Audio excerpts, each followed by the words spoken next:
Hare Krishna. So భక్తులందరికీ మన బుధవార భాగవత శ్రవణంలో స్వాగతం. భక్తి వినోద్ ఠాకూర్ రచించిన ఈ శరణాగతి గీతం వైష్ణవ ఠాకూర్ సాంగత్యం ఏ విధంగా తీసుకోవాలి, ఎలాంటి భావనతో ఉండాలని వర్ణించబడింది ఇక్కడ. ఇందులో ముందుగా రచించినట్టు ఓహ వైష్ణవ ఠాకూరా దయార సాగర యదాసే కరుణా కోరి దియా పద ఛాయ శోధో హే అమాయ తోమార చరణ ధోరి. విశేషంగా ఈ వైష్ణవ ఠాకూర్, భక్తి వినోద్ ఠాకూర్ రచించిన ఈ గీతం తన గురువులైన జగన్నాథ్ దాస్ బాబాజీ మహారాజ్ ఉద్దేశించి రచించినది.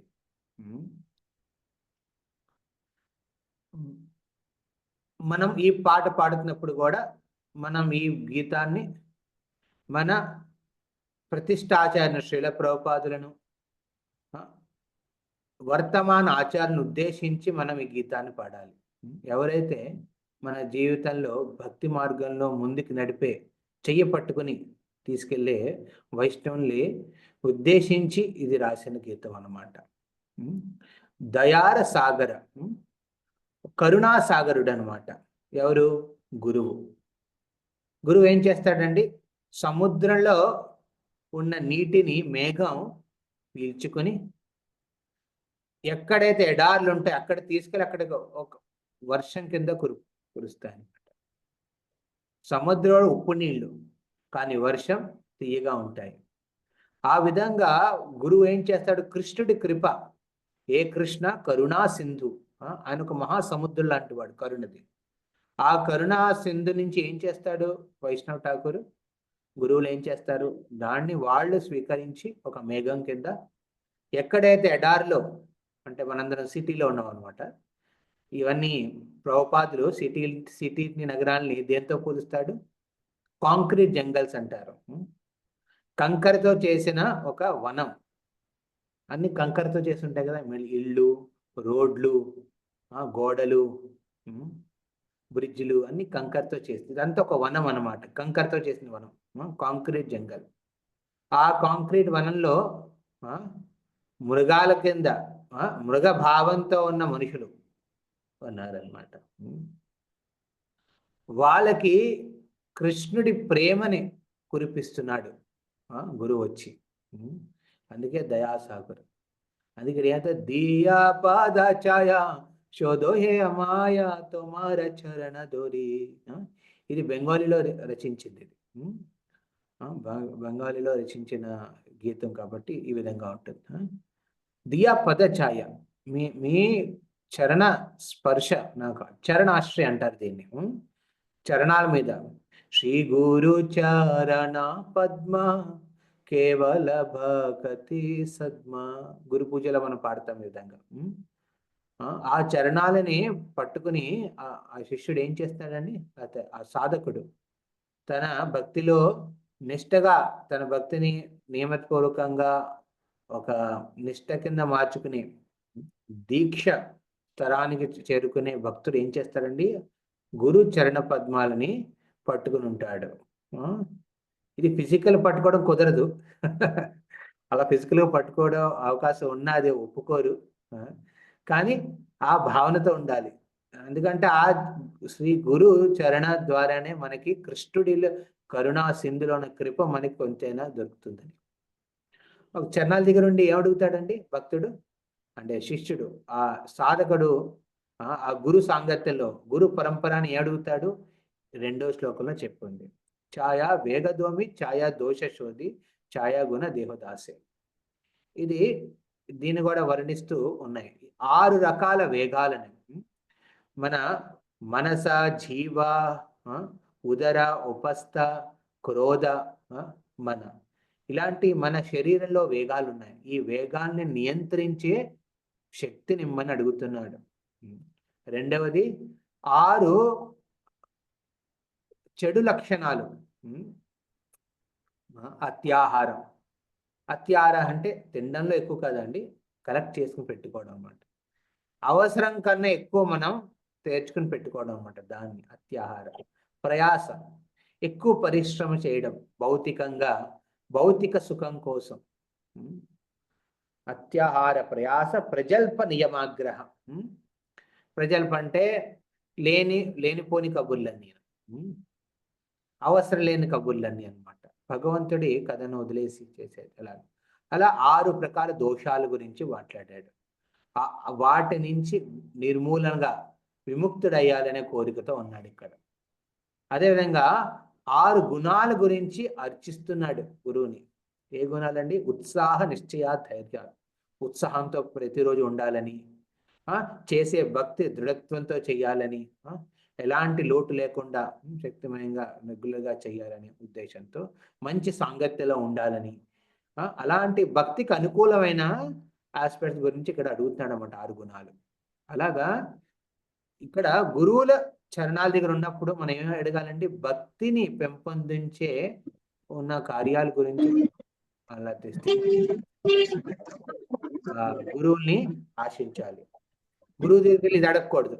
ప్రభుజీ, నాకు ఫైనాన్షియలీ ప్రాబ్లం ఉంది, మీరు కొంచెం ఏదైనా దేవుని ప్రార్థించి నా ఫైనాన్షియల్ సెట్ అయ్యేటట్టు చూడండి, మంచి బిజినెస్ వచ్చేలాగా.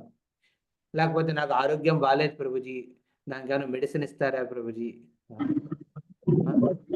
చాలా మంది దానికి అప్రోచ్ అవుతారు. ప్రతిదానికి ఒకటి ఉంటుంది అన్నమాట. ఆరోగ్యం బాగాలేకపోతే డాక్టర్ దగ్గరికి వెళ్ళాలి.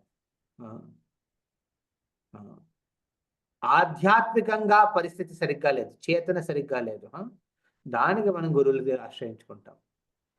నేను ఈ భౌతిక ప్రపంచంలో ఉండిపోతున్నాను, ఎలాంటి కోరిక లేదు భావన, ఈ భౌతిక ప్రపంచానికి వెళ్ళేది. అలాంటి ఆశ అప్పుడప్పుడు వస్తుంది, వెళ్ళిపోతుంది. దీన్ని ఎలా నిష్ఠగా ఉంచాలి, దాని గురించి మనం గురువులు ఆశ్రయించాలన్నమాట. అక్కడ ఏం అడిగాలో 2వ శ్లోకంలో చెప్పుంది. 3వ శ్లోకంలో ఏముందని చెప్పిందండి? 3వ శ్లోకంలో భక్తివినోద ఠాకూరు ఆధ్యాత్మికంగా పెంపొందించే మొట్టమొదటి కార్యం ఏంటండి? శ్రవణ కీర్తనం. గురు సాంగత్యంలో మనం చేసే మొదటి కార్యం ఏంటండి? ఆధ్యాత్మికారం శ్రవణ కీర్తనలు. మనం గురువు నుంచి వింటాము, విన్నది మనం పాటిస్తాం, లేకపోతే కీర్తిస్తాం, స్తుతిస్తాం అనమాట. జపంలోను కీర్తనం, చాంటింగ్ అనమాట. ఆ శ్రవణము కీర్తనము చేసే శక్తి కూడా మన గురువు ద్వారానే వస్తుంది. ఒకవేళ గురువు కృప లేకపోతే మనకి ఇలాంటి రుచి ఉండదు. శ్రవణ కీర్తన ఇష్టతో రోజు చేయలేము. ఎవరో మొబైల్ ఎవరది రెగ్యులర్గా వస్తుంది సౌండ్. సరే, సో మనం చేసే శ్రవణ కీర్తనకు కూడా మనకి ఆ శక్తి, చేసే శక్తి, ఆ రుచి అందరు ఎవరు ఇస్తారంటే గురువు ఇస్తారు. దానికోసం ఇక్కడ అర్చిస్తున్నాడు. తుమి కృపా కోరి శ్రద్ధా బిందు దియా దేహ కృష్ణ నామధనే. ఆ నామధనం, హరినామం ఒక ధనం లాంటిది, ప్రేమ ధనం అది. ఆ ధనాన్ని వదిలేసి ప్రపంచంలో అందరూ ఏ ధనం కింద పెరుగుతున్నారండి? లక్ష్మి కోసం పరిగెడుతున్నారు, డబ్బుల కోసం పరిగెడుతున్నారు. కానీ రియల్ ధనం ఎక్కడుందండి? హరినామంలో ఉంది. హరే కృష్ణ హరే కృష్ణ కృష్ణ కృష్ణ హరే హరే, హరే రామ్ హరే రామ్, రామ్ రామ్ హరే హరే. అయితే ఇది ఎలా పాసిబుల్ అండి? ఎందుకంటే ఆయన ఎందుకు ఇవ్వగలడు? ఇలాంటి కృప, భక్తిలో ఉన్నత స్థాయికి వెళ్ళాలనే కృప గురువు దగ్గర ఎందుకు ఉందంటే, గురువు దగ్గర కృష్ణ ఉన్నాడు. అది 4వ శ్లోకంలో చెప్పుకుంది. కృష్ణ సేతో మార కృష్ణ దీతే పారో. మీ దగ్గర స్వయంగా కృష్ణుడు హృదయంలో ఉన్నాడు, మీ హృదయంలో బస చేస్తున్నాడు. మీరు పద్మముఖ వాక్యం అంటే మీరు పద్మముఖంతో ఏదైనా చెప్తే తద్వారా కృష్ణ అనుభవం వస్తుంది మాకు. అంటే కృష్ణుడు మీ హృదయంలో ఉన్నట్టు. కృష్ణ దీతే పారో, కృష్ణుని మాకు అందజేసే శక్తి మీ దగ్గర ఉంది. అందుకే ఏం చేస్తున్నాను? మీ దగ్గర కూర్చుని కృష్ణ కృష్ణ అని పిలుస్తున్నాను. గోవింద గోవింద, రామ రామ, రంగనాథ రంగనాథ. ఈ విధంగా భగవంతుడి నామస్మరణి మనం గురు చరణాల దగ్గర కూర్చుని మనం జపిస్తున్నాం. తద్వారా ఆయన మనకు ఆ శక్తి ఇవ్వగలడని. అందుకే జపం చేసేటప్పుడు మీరు ఒక్కళ్ళే ఉండరు.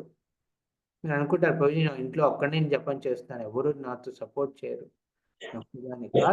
అదేం లేదు, మీరు ఒక్కరే ఉండట్లేదు. మీరు యాక్చువల్లీ మీరు జపం చేస్తున్నప్పుడు ఎదురుగా ఎవరినైతే ఎవరిని ఉద్దేశించి మీరు సంకల్పం తీసుకున్నారో, ఎవరు ఎవరి ప్రేరణతో మీరు సంకల్పించారు వాళ్ళు కూడా మీ ఎదురుగుండా ఉంటారు యాక్చువల్లీ ఆధ్యాత్మిక రూపంలో. వాళ్ళు చూస్తారు మీరు ఎంత నిష్ఠతో చేస్తున్నారు, ప్రేమతో చేస్తున్నారా లేదా అనేది. సో ఈ వైష్ణవ గీతంలో అద్భుత గీతం ఇది. జనరల్లీ భక్తులు కుదిరితే రోజు తమ గురువులను, విశేషంగా శ్రీల ప్రభుపాదుల్ని, ముఖ్య గురువుని ఉద్దేశించి ఈ గీతాన్ని మనం ఏం చేయాలండి, రోజు పారాయణం చేస్తే మంచిది, రోజు పాడితే ఇళ్ళల్లో. ఓ హే వైష్ణవ ఠాకుర దయార సాగర ఏ దాసే కరుణా కోరి. ఇందులో భావం వ్యక్తమై ఉందన్నమాట. ఒక్క శబ్దాలే కాదు, ఈ శబ్దాల వెనకాతలు భక్తి వినేటప్పుడు భావం కూడా నిండుంది. ఎప్పుడైతే ఈ పాటను పాడతారో న్యాచురల్ భావం కూడా మన దాంట్లోకి తగ్గుతుంది. అందుకే ఏదైనా కవులు భక్తులు రచించిన గీతాలను పాడితే వాళ్ళ భావం కూడా అందులో విమర్చి ఉంటుంది కాబట్టి అది కూడా మనకి ప్రభావం చేస్తుంది. మన భావంతో మనం కామభావంతో ఉంటాం, కామ క్రోధ లోభ మోహ మద మాత్సర్య భావాలతో ఉంటాం. ఆ భావం నుంచి బయటపడాలంటే శుద్ధ భక్తుల భావాన్ని మనం గ్రహించాలి. అతి సరళమైన విధానం ఏంటండి, వైష్ణవ గీతాలు, పాటలు. ఈ పాటల ద్వారా గీత మనకి వస్తుంది. అందుకే చైతన్య మహాప్రభు సంకీర్తనలో మెయిన్ పార్ట్ ఇది పెట్టాడు, కీర్తనం. సాంగత్యంలో ఉండి సంకీర్తన చేయడం నేర్చుకోవడం. ప్రభు నేను పాడడం, రాగం ఇంపార్టెంటే, దానికన్నా ఇంపార్టెంట్ ఏంటంటే భావం. ఏ భావంతో పాడుతున్నా ఇంపార్టెంట్. లేకపోతే రాగం వచ్చేస్తుందండి బై నేచర్. మనందరం విధంగా కనెక్టెడ్ అనమాట. భావం ఉండాలి. ఇప్పుడు మనం భాగవతంలోని మొదటి స్కందంలో మొదటి అధ్యాయంలో ఇంకో ఇంపార్టెంట్ శ్లోకం మీద మనం ఉద్దేశించి ఇవాళ చర్చించుకుందాం. సో ప్రభుజీ మీరు షేర్ చేయడం చేద్దాం. 1:10.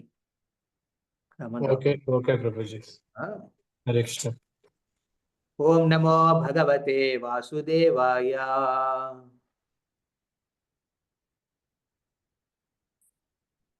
ఎవరైనా పాడండి, ఓకే? ఎవరైనా స్తుతించారు, ఓకే? ఓం నమో భగవతే వాసుదేవాయ.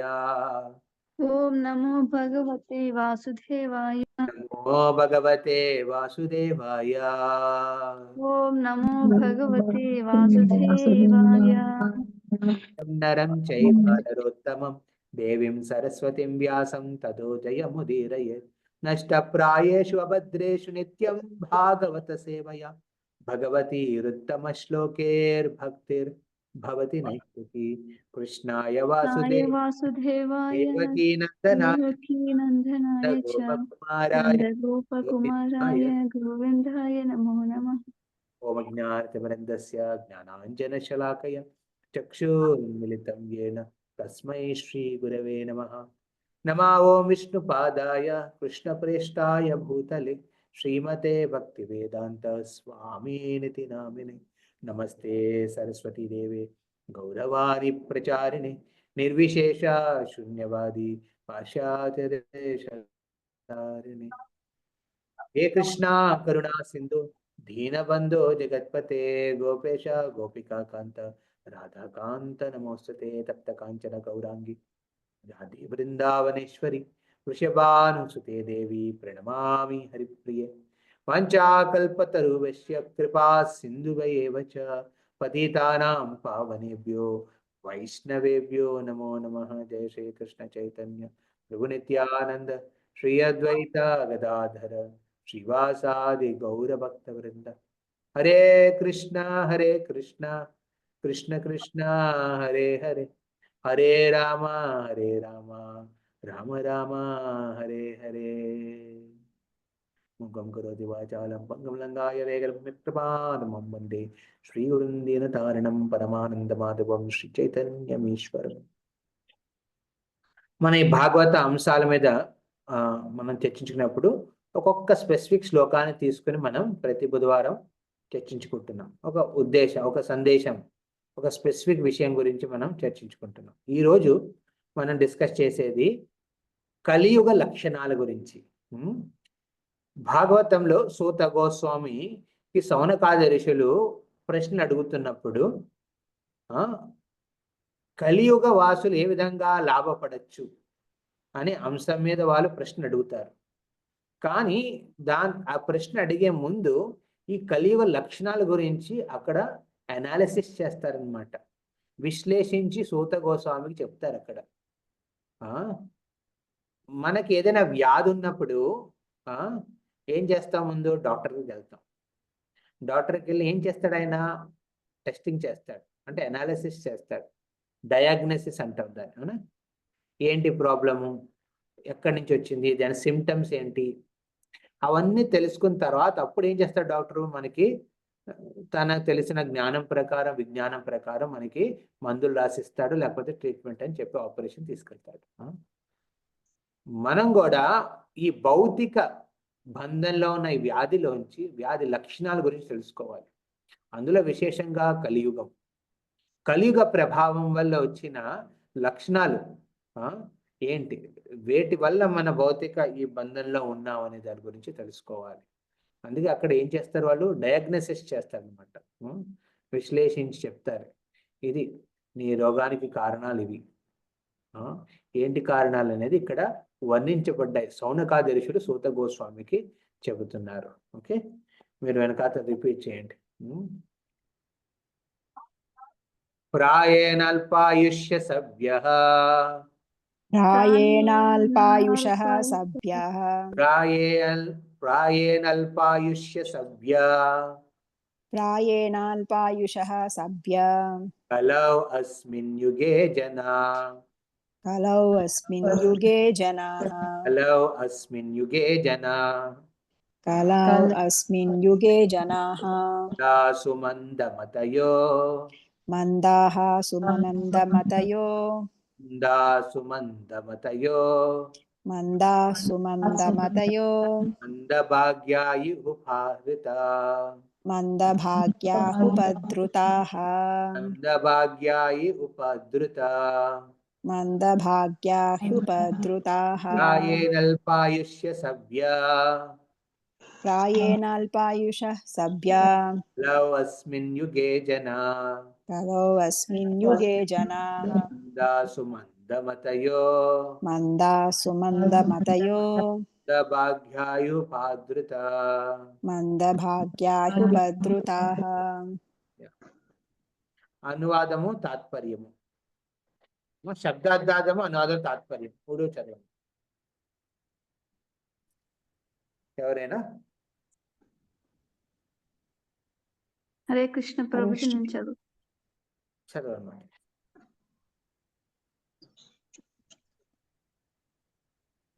అనువాదము. ఓ ఋషులారా, ఈ కలియుగం శబ్దార్థం చదవండి, తర్వాత అనువాదం, తాత్పర్యం. ఓకే ప్రభుజీ. ప్రాయేణ ఇంచుమించు ఎల్లప్పుడు, అల్పమైన ఆయుషు సభ్య ఋషులారా, కలౌ కలహ యుగమున, అస్మిన్ దీని యందు, యుగే యుగము, జనాః జనులు, మందాః సోమరులు, సుమందమతయః తప్పుద్రోవ పట్టింపబడిన వారు, మందభాగ్యాః అదృష్టహీనులు, ఈ అన్నిటికిని మించి ఉపద్రుతాః కలత నొందిన వారు. భావం. ఓ ఋషులారా, ఈ కలియుగమునందు జనులు అల్పాయుష్కులుగా నుందురు. వారు కలహ స్వభావులు, బద్ధకస్తులు, తప్పుద్రోవ పట్టింపబడిన వారు, మందభాగ్యులు మాత్రమే గాక సదా కలతకు లోనైన వారై ఉందురు. శ్రీల ప్రభుపాదుల వారి భాష్యము. భగవద్భక్తులైన వారు సదా జనుల ఆధ్యాత్మికోన్నతిని గూర్చియే చింతించుచుందురు. నైమిషారణ్యం నందలి ఋషులు కలియుగ జనుల స్థితిగతులను విశ్లేషణ సలిపి వారు అల్పాయుష్కులని దూరదృష్టితో తెలుసుకొనగలిగిరి. కలియుగమునందు ఆయు పరిమాణము తరుగుటకు కారణము ఆహార కొరత కాదు, క్రమరహితమైన అలవాట్లే అందులకు ముఖ్య కారణము. చక్కని అలవాట్లను కలిగి తగిన ఆహారమును స్వీకరించినచో ఎవరైనాను ఆరోగ్యమును చక్కగా కాపాడుకొనగలరు. అత్యాహారము, అధిక ఇంద్రియ భోగము, అధికమైన పరాధీనత్వము, కృత్రిమ జీవనము అనునవి మానవ శక్తిని హరింపజేయగలవు. వీని కారణముననే మానవుని ఆయు పరిమితి కుందించుకుపోయినది. ఈ యుగజనులు ఆధ్యాత్మిక అనుభవం నందే గాక భౌతిక రంగమునందును బద్ధకస్తులై ఉందురు. వాస్తవమునకు ఆత్మానుభవమునకే యత్నించుటయే మానవ జన్మ యొక్క ముఖ్య ప్రయోజనమై ఉన్నది. అనగా మానవుడైన వాడు తానెవరన్న విషయమును ఈ ఈ జగమెట్టిదన్న విషయమును పరతత్వం అనగానేమి ఎన్న విషయమును తప్పక ఎరుగవలెను. భౌతిక స్థితి ఎందలి సర్వ విధములైన తాపత్రయములను నశింపజేసుకొని తన నిత్య నివాసమైన భగవద్ధామమును జీవుడు చేరగలుగుటకు మానవ జన్మ చక్కని అవకాశమై ఉన్నది. కానీ నేటి పనికిమాలిన విద్యా విధాన కారణమున జనులు ఆత్మానుభవం నందు ఎట్టి విధమైన కోరికను కలిగి ఉండటలేదు. ఒకవేళ ఆధ్యాత్మికత్వమును గూర్చి కొద్దిగా తెలిసి కొనగోరెను దురదృష్టవశాత్తు అప్రమాణిక బోధకులకు వారు బలి అగుదురు. కలియుగ జనులు వివిధములైన రాజకీయ వర్గములకు సంఘములకే గాక చలన చిత్రములు, ఆటలు, జూదము, క్లబ్బులు, లౌకిక జ్ఞానమును గూర్చి గ్రంథశాలలు, దుస్సాంగత్యము, ధూమపానము, త్రాగుడు, మోసము, దొంగతనము వంటి పలు వ్యసనములకు బలి ఎగుచుందురు. పలు విధములైన వ్యాపకముల కారణంగా వారి మనస్సులు సదా కలత చెందియుండి తాపత్రయములను కూడియుండును. అంతేకాక ఈ యుగమునందు కొందరు అధర్మవర్తనలు శాస్త్రాధారము ఏమాత్రము లేనటువంటి తమ స్వంత ధర్మ విధానమును సృష్టించుచుందురు. అటువంటి ధర్మ సంఘముల ఎడ ఇంద్రియ భోగానురక్తులు సులభముగా ఆకర్షితులగుదురు. ధర్మము పేరిట అనేకములైన అధర్మ కార్యములు జరుగుచుండుట వలన జనులు మనశ్శాంతిని గాని దేహ స్వస్థతను గాని పొందలేకున్నారు. బ్రహ్మచర్య ఆశ్రమము కొనసాగింపబడుట లేదు. గృహస్థులు తమకు విధించిన నియమ నిబంధనలను అనుసరించటలేదు. కనుకనే అట్టి గృహస్థుల నుండి తయారయ్యేది వానప్రస్థులు, సన్యాసులు నిష్ఠా మార్గమున ఏమాత్రము కొనసాగలేక సులభముగా పతనం చెందుదురు. ఈ విధముగా కలియుగమునందు వాతావరణం అంతయు శ్రద్ధారాహిత్యంతో నిండి ఉన్నది. జనులకు ఆధ్యాత్మిక విలువల యందు ఏమాత్రము ప్రియము లేదు. ఇంద్రియ భోగానుభవమే ఈ సమయమున నాగరికతగా చలామణి ఎగుచున్నది. అట్టి భౌతిక భావన పూర్ణములైన నాగరికతలను సమర్థించుట కొరకై మనుజుడు పలు దేశములను, పలు సంఘములను ఏర్పరచుకొని ఉన్నాడు. అటువంటి దేశములు, సంఘముల నడుమ సదా వైషమ్యములు, యుద్ధములు సంభవించుచునే ఉండును. కనుకనే మానవ సంఘమునందు ఆధ్యాత్మిక విలువలను పునరుద్ధరించుట ఎనున్నది అత్యంత కష్టకార్యముగా మారినది. ఇట్టి దురవస్థకు భ్రష్టులైనట్టి మానవ విలువలే కారణం. కలియుగమునందలి పతిత మానవులను భవబంధముల నుండి తప్పింపవలెనను కోరికను కలిగిన ఋషులు తత్కార్యార్థమై నివారణోపాయమును తెలుపుమని శ్రీల సూత గోస్వామిని కోరుచున్నారు. హరే కృష్ణ కృష్ణ కృష్ణ హరి హరే రామ రామ రామ హరే హరి. హరే కృష్ణ ప్రభుజీ ధన్యవాదాలు.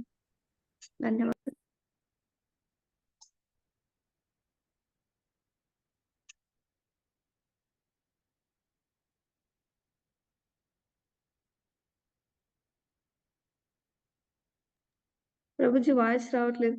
Prabhuji వినబడట్లేదు. Prabhuji Hare Krishna. Hare Krishna. Screen share close చేయండి ప్రభుజీ.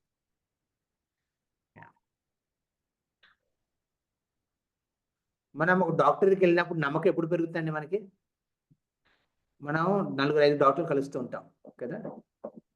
ఒక ట్రీట్మెంట్ కానీ ఒక్క డాక్టర్కి వెళ్ళిపోం మనం అనుకుంటాం. అరే వీడు ఇలా చెప్పాడు, బీపీ ఎక్కువ ఉంది అంటున్నాడు. నాకు అసలు బీపీ లేదు, నాకు కోపే రాదు. ఇంకో డాక్టర్ చెక్ చేసుకుంటాం. వాడేమో నీకు బీపీ బాగానే ఉందమ్మా, షుగర్ ఎక్కువగా ఉన్నారు. అరే నేను స్వీట్లు తిన్నా కదా, ఇదేంటి ఇలా చెప్తున్నాడు, ముందు వాడే బాగున్నాడు కదా, వాడేకి వెళ్దాం అనుకుంటాం. మనకి నమ్మకం ఎప్పుడు కుదురుతుందండి? ఎప్పుడైతే డాక్టర్లు మనకున్న లక్షణాలని ఒక అద్దంలో, ప్రతిబింబంలో నగ్నంగా చూపించినప్పుడు, మొత్తం ఇది చూడండి, ఇది మీ పరిస్థితి ఇలా ఉంది, మీకు ఇలాంటి లక్షణాలు ఉన్నాయా, ఇది ఉందా, మీకు నిద్ర ఎక్కువ వస్తుందా, లేకపోతే మీకు స్వీట్లు తినే ఇట్స్ ఎక్కువగా ఉందా, ఇది ఉందా అని ఆ సిమ్టమ్స్ అన్ని చెప్పినప్పుడు నమ్మకం పెరుగుతుంది. మీకు ఇలా అనిపిస్తుంది కదా, మీకు ఇలా అవుతుంది కదా. ఈ విధంగా ఇక్కడ ఈ శ్రీల ప్రభుపాదులు రచించిన ఈ భాష్యంలో ఎన్నో పాయింట్స్ ఉన్నాయి కలియుగం గురించి. ఓకే, ఇది చదివిన తర్వాత ఎవరెవరికి ఏ పాయింట్తో మీరు కనెక్ట్ అయ్యారో చెప్పండి ఇప్పుడు. ఓకే, ఇందులో ప్రభుపాద్ భాష్యంలో ఎన్నో వర్ణించాడు, ఎన్నో పాయింట్స్ కలియుగ లక్షణాల గురించి. అందులో మీకు అబ్బా ఇది ప్రభుపాద చెప్పిన అరే సరిగ్గా ఇలాగే అవుతుందా అని అనిపించిందా మీకు ఎవరికైనా? చేతులు ఎత్తండి. అనిపించింది కదా. తో అనిపించినప్పుడు దాన్ని ఉద్దేశించి మీరు ఇప్పుడు చెప్పాలి. ఓకే, ఇద్దరు ముగ్గురు ఎవరెవరైతే హ్యాండ్ రైజ్ చేస్తున్నారు. ఓకే, దాన్ని బట్టి మనం చర్చించుకుందాం. ఇంకోసారి చదవమంటే చదువుతారు వాళ్ళు. ఓకే, మళ్ళీ ఇంకోసారి చదువుతారు నెమ్మదిగా. అప్పుడు మీరు అవన్నీ గమనించండి. చెప్తున్నది ప్రభుపాద ఆ భాషలో చెప్తున్నది మీరు ఇక్కడ అబ్జర్వ్ చేస్తున్నారా లేదా చెప్పండి. ఓకే, మీ చుట్టుపక్కల కాదు, మీ లోపల కూడా. ముందు మనలో మన లోపాలను అర్థం చేసుకుంటే అప్పుడు మనం మారడానికి ప్రయత్నిస్తాం. ఎప్పుడు మారో మనం బయట లోపాలనే చూసారే బయట ఇలా అవుతుందిరా, బయటంతా చెత్తకుండా నేను ఒక్కడనే మంచిగా ఉంటున్నాను అలా అన్నాడు ఎప్పుడు మారడు. మనలో కూడా కొన్ని లోపాలు ఉన్నాయి. మానవ విలువల్ని మనమే తగ్గించుకొని జీవిస్తున్నాం, ఎన్నో విలువల్ని. అలా మనం సాక్షాత్ ఇక్కడ శాస్త్ర చక్షు అన్నమాట ఇది. మన కళ్ళు ఉన్నవి ఎలా అంటే అండి, అవి స్థూలంగా చూస్తున్నాయి అన్నమాట. భౌతికంగా మనం చూస్తే మన ఎదురుగుండా ఒక తలుపు ఉంటుంది, ఆ తలుపు వెనకాల ఇంకో రూమ్ ఉంటుంది, అలా ఉంటాయి కదా. కానీ శాస్త్ర చక్షుతో చూస్తే ఈ ప్రపంచంలో ఎన్నో విషయాల్ని మనం సరళంగా ప్రాపర్గా, అంటే దానికి యాక్చువల్ కారణం ఏంటో తెలుసుకోగలం. ఒక తండ్రి తన చిన్న పిల్లాడితో ఎడారిలోకి వెళ్ళాడండి. ఎడారి నడుస్తూ ఆ చిన్న పిల్లాడు ఇసుకను తన్నుతున్నాడు అనమాట. ఇలా కాళ్ళతో తీసి ఇలా తన్నుకుంటూ ఆడుకుంటూ వెళ్తున్నాడు. అలా కాళ్ళతో తీసి వేసినప్పుడు సడన్ గా తన కాలుకి ఒకటి తగిలింది. అది తీయగానే అదేంటంటే వాచ్, చేతికి పెట్టుకునే వాచ్, రిస్ట్ వాచ్, అది కనపడింది. అది చూశాడు, అర్థం కాలేదు ఏంటనేది. తండ్రి చూపించాడు.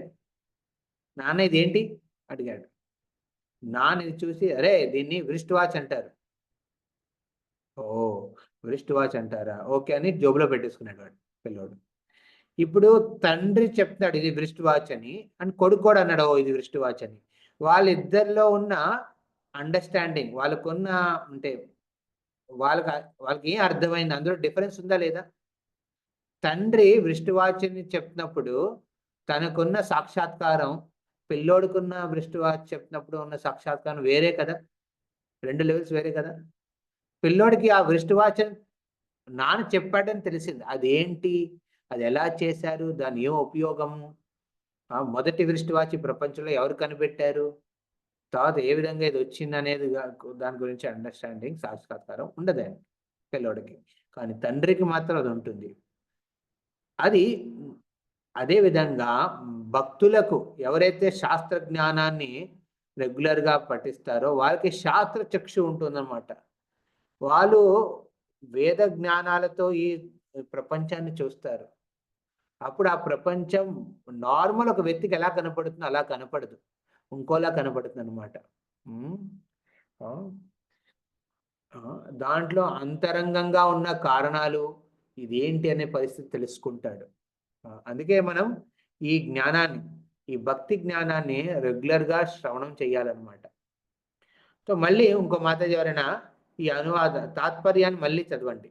ఓకే, మిగతా వాళ్ళందరూ గమనించండి, వినండి. వినిన తర్వాత అందులో కలియుగ లక్షణాల గురించి ఏ పాయింట్స్ చెప్పారో అవి మీరు నోట్ చేసుకోండి. తర్వాత మళ్ళీ అడుగుతాం. ఓకే, సరేనా? సో ఇప్పుడు ఎవరు దీన్ని మళ్ళీ చదువుతారు? మళ్ళీ షేర్ చేయండి ప్రభుజీ, రమణరావు ప్రభు మళ్ళీ షేర్ చేయండి.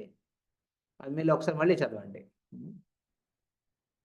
చదివితే అందులో ఒక్కొక్క పాయింట్ ఏదైనా ఒకరు చెప్పేది ఇంకోళ్ళు రిపీట్ చేయకూడదు. Okay, very important.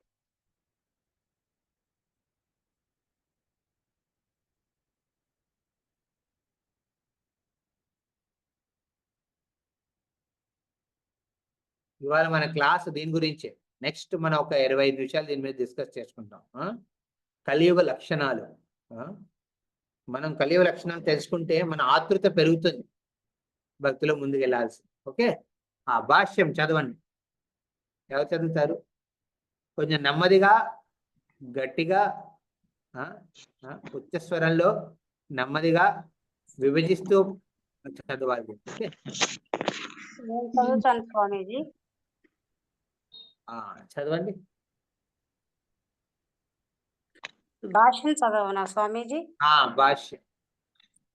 నన్ను స్వామీజీ అని పిలవకండి, ప్రభుజీ అని అండి. ప్రభుజీ, అదే నేను స్వామీజీ లెవెల్ ఇంకా వెళ్ళలేదండి, ప్రభుజీ అని చెప్పి. ప్రభుజీ. సారీ ప్రభుజీ. ఓ ఋషులారా, కలియుగమందున భాష్యం, అనువాదం కాదు, భాష్యం చదవండి. భగవద్భక్తులైన వారు సదా జనుల ఆధ్యాత్మికోన్నతిని గూర్చియే చింతించుచుందురు. నైమిశారణ్యమునందలి ఋషులు కలియుగ జనుల స్థితిగతులను విశ్లేషణ సలిపి వారు అల్పాయుష్కులని దూరదృష్టితో తెలుసుకొనగలిగిరి. కలియుగమునందు ఆయుషు పరిమాణము తరుగుటకు కారణము ఆహార కొరత కాదు, క్రమరహితమైన అలవాట్లే అందులకు ముఖ్య కారణము. చక్కని అలవాట్లను కలిగి తగిన ఆహారమును స్వీకరించినచో ఎవరైనను ఆరోగ్యమును చక్కగా కాపాడుకొనగలరు. అత్యాహారము, అధిక ఇంద్రియ భోగము, అధికమైన పరాధీనత్వము, కృత్రిమ జీవనము అనునవి మానవ శక్తిని హరింపచేయగలవు. వీటి కారణముననే మానవుని ఆయుపరిమితి కుదించుకుపోయినది. ఈ యుగజనులు ఆధ్యాత్మిక అనుభవం నందేగాక భౌతిక రంగమునందును బద్ధకస్తులై యుందురు. వాస్తవమునకు ఆత్మానుభవమునకై ఎత్తించుటయే మానవ జన్మ యొక్క ముఖ్య ప్రయోజనమై ఉన్నది. అనగా మానవుడైన వాడు తానెవరన్న విషయము, ఈ జగమెట్టిదన్న విషయము, పరతత్వముగానేమి అన్న విషయము తప్పక ఎరుగవలెను. భౌతిక స్థితి యందలి సర్వ విధములైన తాపత్రయములు నశింపచేసుకుని తన నిత్య నివాసమైన భగవద్ధామమును జీవుడు చేరగలుగుటకు మానవ జన్మ చక్కని అవకాశమై ఉన్నది. కానీ నేటి పనికిమాలిన విద్యా విధాన కారణమున జనులు ఆత్మానుభవమునందు ఎట్టి విధమైన కోరికను కలిగి ఉండటలేదు. ఒకవేళ ఆధ్యాత్మికత్వమును గూర్చి కొద్దిగా తెలుసుకొనగోరినను దురదృష్టవశాత్తు అప్రమాణిక బోధకులకు వారు బలియగుదురు. కలియుగ జనులు వివిధములైన రాజకీయ వర్గములకు, సంఘములకేగాక చలనచిత్రములు, ఆటలు, జోదము, క్లబ్బులు, లౌకిక జ్ఞానమును గూర్చు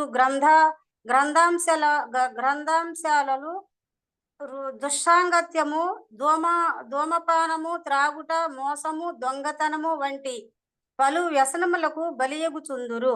పలు విధములైన వ్యాపకముల కారణముగా వారి మనసులు సదా కలత చెందియుండి తాపత్రయములను కూడియుండును.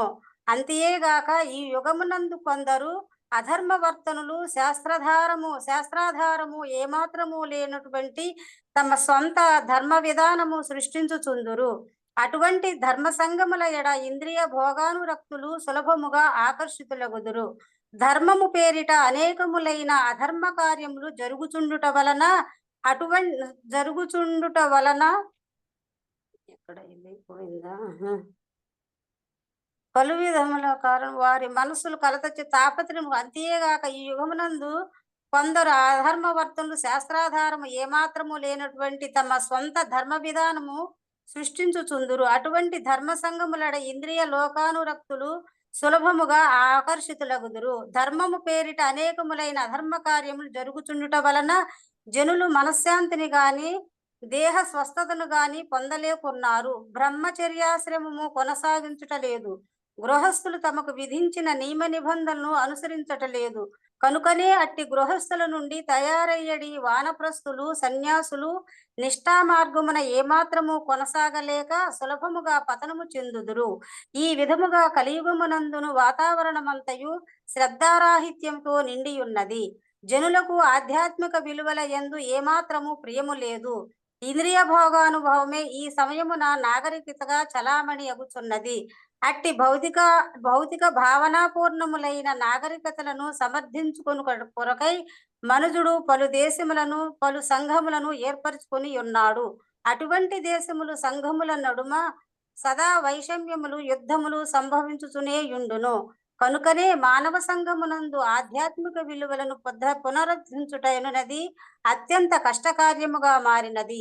ఇట్టి దురవస్థకు భ్రష్టములైనట్టి మానవ విలువలే కారణము. కలియుగమునందలి పతిత మానవులను భవబంధముల నుండి తప్పింపవలెను. కోరికను కలిగిన ఋషులు తత్కార్యార్థమై నివారణోపాయమును తెలుపమని శ్రీలసూత గోస్వామిని కోరుచున్నారు. ధన్యవాదాలు ప్రభుజీ. హరే కృష్ణ కృష్ణ కృష్ణ హరే హరే, హరే రామ రామ రామ హరే హరే. అతి స్పష్టంగా మీరు చెప్పారు. ఇప్పుడు మనం ప్రయత్నిస్తాం స్పష్టంగా తెలుసుకోవడానికి ఇవన్నీ కలియుగ లక్షణాల గురించి. కలియుగ లక్షణాలను మనం ఎంత విధంగా స్పష్టంగా తెలుసుకుంటామో, విశ్లేషించి అర్థం చేసుకుంటామో, అప్పుడు మన ఆతృత పెరుగుతుంది భక్తి మార్గంలో ముందుకు వెళ్ళడానికి. సో ఇప్పుడు మీరు విన్నారు కదా అందరూ. ఎవరెవరైనా చేతులు ఎత్తి మీకు ప్రభుజీ నీ పాయింట్ మీద చెప్పాలనుకుంటున్నాను, చెప్పండి ఒక పాయింట్. అలాగా ఒక పాయింట్ మీద మనం డిస్కస్ చేద్దాం. ఇంద్రాజా రెడ్డి, ఇంద్రజ హరే కృష్ణ ప్రభుజీ, ధన్యవాదాలు.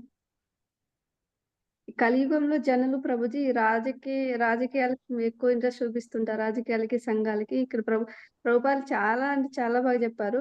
ఇంకా సినిమాల మీద, ఆటల మీద, జూదము, క్లబ్బులు, లౌకిక జ్ఞానము, దుస్సాంగత్యము ఎక్కువ అనేది చేస్తుంటారు. ధూమపానము, త్రాగడము, అందరిని మోసం చేయడం, దొంగతనము, వీటికి అన్నిటికీ బలి అవుతూ ఉంటారు బలి అంటే ఎలా అవుతారు అక్కడ? బలి ఏం చెప్పారు ప్రభుపాద? ఇవన్నీ చెప్పారు, డీటెయిల్స్ చెప్పారు. సినిమాలు, ఆటలు, పాటలు, జూతం, శాస్త్రాల గురించి వాళ్ళకి తెలుసుకునే ఇంట్రెస్ట్ ఉండదు ప్రభుజీ. తెలుసుకోకుండా ఉండడం వల్లే వీటికి బలి అవుతూ ఉంటారు ప్రభుజీ.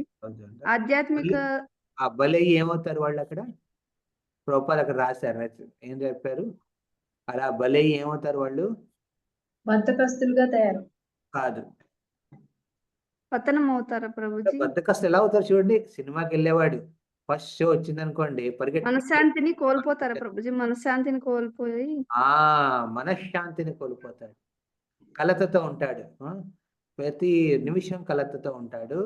అలాగా మనశ్శాంతి ఉండదు, ఇప్పుడు చింతలోనే ఉంటాడు. అది దీని ఈ కలియుగంలో ఒక లక్షణం కింద. కలి అంటే కలవ్ అంటే కలహాలు. ఈ కలహాలకు కారణం ఈ భౌతిక నాగరిక ప్రస్తుత నాగరిక సివిలైజేషన్ లో ఉన్న ఈ ప్రిన్సిపల్స్ అన్నమాట. వాళ్ళు ఏం చేస్తారు? పార్టీస్ అని, సినిమాస్ అని, స్పోర్ట్స్ అని, గ్యాంబ్లింగ్, ఏ ఒక్కటైనా ఈ ఒక్క డిపార్ట్మెంట్ అని తీసుకోండి, సినిమా డిపార్ట్మెంట్ తీసుకోండి, ఎన్నో కలహాలు. మూవీ చేసేదాకా కొన్ని కలహాలు, మూవీ అయిన తర్వాత అది బయటకు వచ్చిన తర్వాత దాని మీద ఉద్దేశించి కొన్ని కలహాలు, అది చూసిన వాళ్ళ జీవితంలో కలహాలు. ఇప్పుడు ఒక మూవీని అందరూ ఫ్యామిలీ అంతా కూర్చుని చూసేటట్టుగా ఏ మూవీ కూడా లేదు. అది సిగ్గుతో చూస్తూ ఉంటారు, అరే ఇంత దరిద్రంగా. అక్కడ అన్ని రాస్తాడు. ఇక్కడ ఇందులో చూపిస్తున్న ధూమ్రపానం, లేకపోతే అవైత సంఘ, మనం ఏ 4 నియమాలు పాటిస్తామో ఆ 4 నియమాల్ని స్పెసిఫిక్ గా ఉల్లంఘించి దర్శించేటట్టుగా సినిమాలు ఉంటాయి. స్పోర్ట్స్, ఎక్కడైనా ప్రపంచంలో ఎక్కడైనా ఏదైనా పెద్ద ప్రోగ్రామ్ అయిందనుకోండి, ఐసీసీ కావండి, ఇంటర్నేషనల్ క్రికెట్ ఆ విధంగా క్రికెట్ స్పోర్ట్స్ అవ్వనివ్వండి, సిరీస్ అవ్వనండి, లేకపోతే ఫుట్బాల్ ప్లే అవ్వనివ్వండి, లేకపోతే ప్రపంచవ్యాప్తంగా జరిగే పోటీలు కానివ్వండి, అక్కడ బై డిఫాల్ట్ అక్కడ మీకు కొన్ని వ్యాపారాలు ఎక్కువ పెరుగుతాయి. ఏదండి? ధూమ్రపానం, మళ్ళీ డ్రింకింగ్, మదిరం, మూడవదేమో వైశ్య స్థలాలు, బ్రాతల్ హౌసెస్.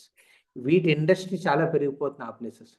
ఎక్కడైతే ఈ అంతర్జాతీయ ఆట పోటీలు నిర్వహిస్తారో ఆ చోట ఇవన్నీ పెరుగుతాయి. డ్రగ్స్,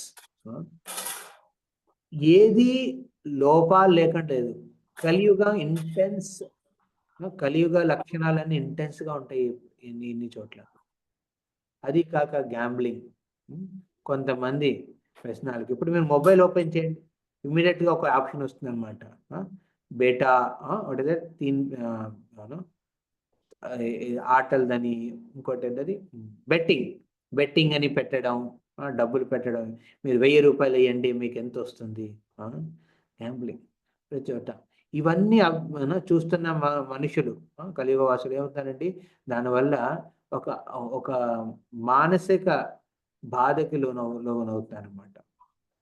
ఇది వదిలేయండి, ఓకే నాకు మొబైల్ వద్దు, మీడియా వద్దు, బయట ప్రపంచం వద్దంటే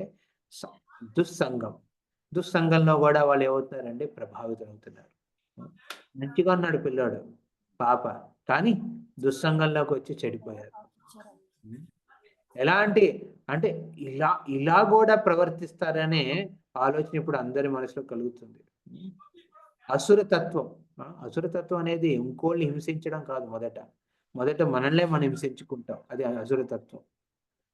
హిరణ్యకశిపు కానివ్వండి, రావణాసుడు కానీ ఏం చేశాడండి, శక్తిని పొందే ఉద్దేశంతో తమ శరీరాన్ని హింసించుకున్నారు. ఈ ప్రపంచంలో ఇప్పుడు తాగే మందు కానీ, కొట్టే దమ్ము కానీ, చేసే ప్రతి కార్యం మొదట మన శరీరాన్ని హింసిస్తుంది. ఒక సిటీలో, కోల్కతాలో ముందు ప్రీచింగ్ చేసేవాడిని, ప్రచారం. ఒక ఆడపిల్ల, సుమారు అమ్మాయికి 17 ఏళ్ళు ఉంటాయి.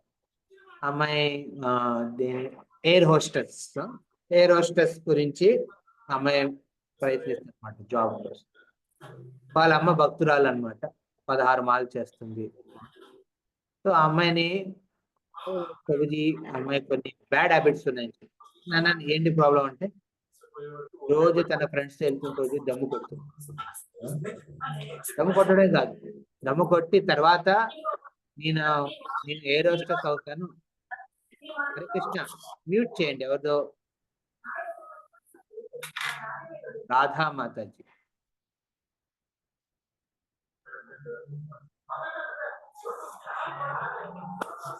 మళ్ళీ ఎవరు ఆన్ చేశారు.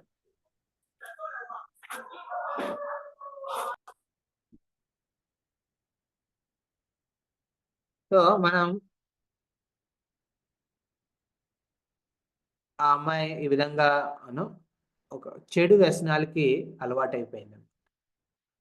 సో ఎంత చెప్పినా వాళ్ళ అమ్మ వినట్లేదు అనమాట. ఒకసారి పిలిపించింది, వాళ్ళ ఇంట్లో కథా కీర్తన అయింది, అప్పుడు మాట్లాడడం అర్థమైంది. యాక్చువల్లీ ఆ వయసుకి వాళ్ళకి ఏం చేస్తారో వాళ్ళకి తెలియదు.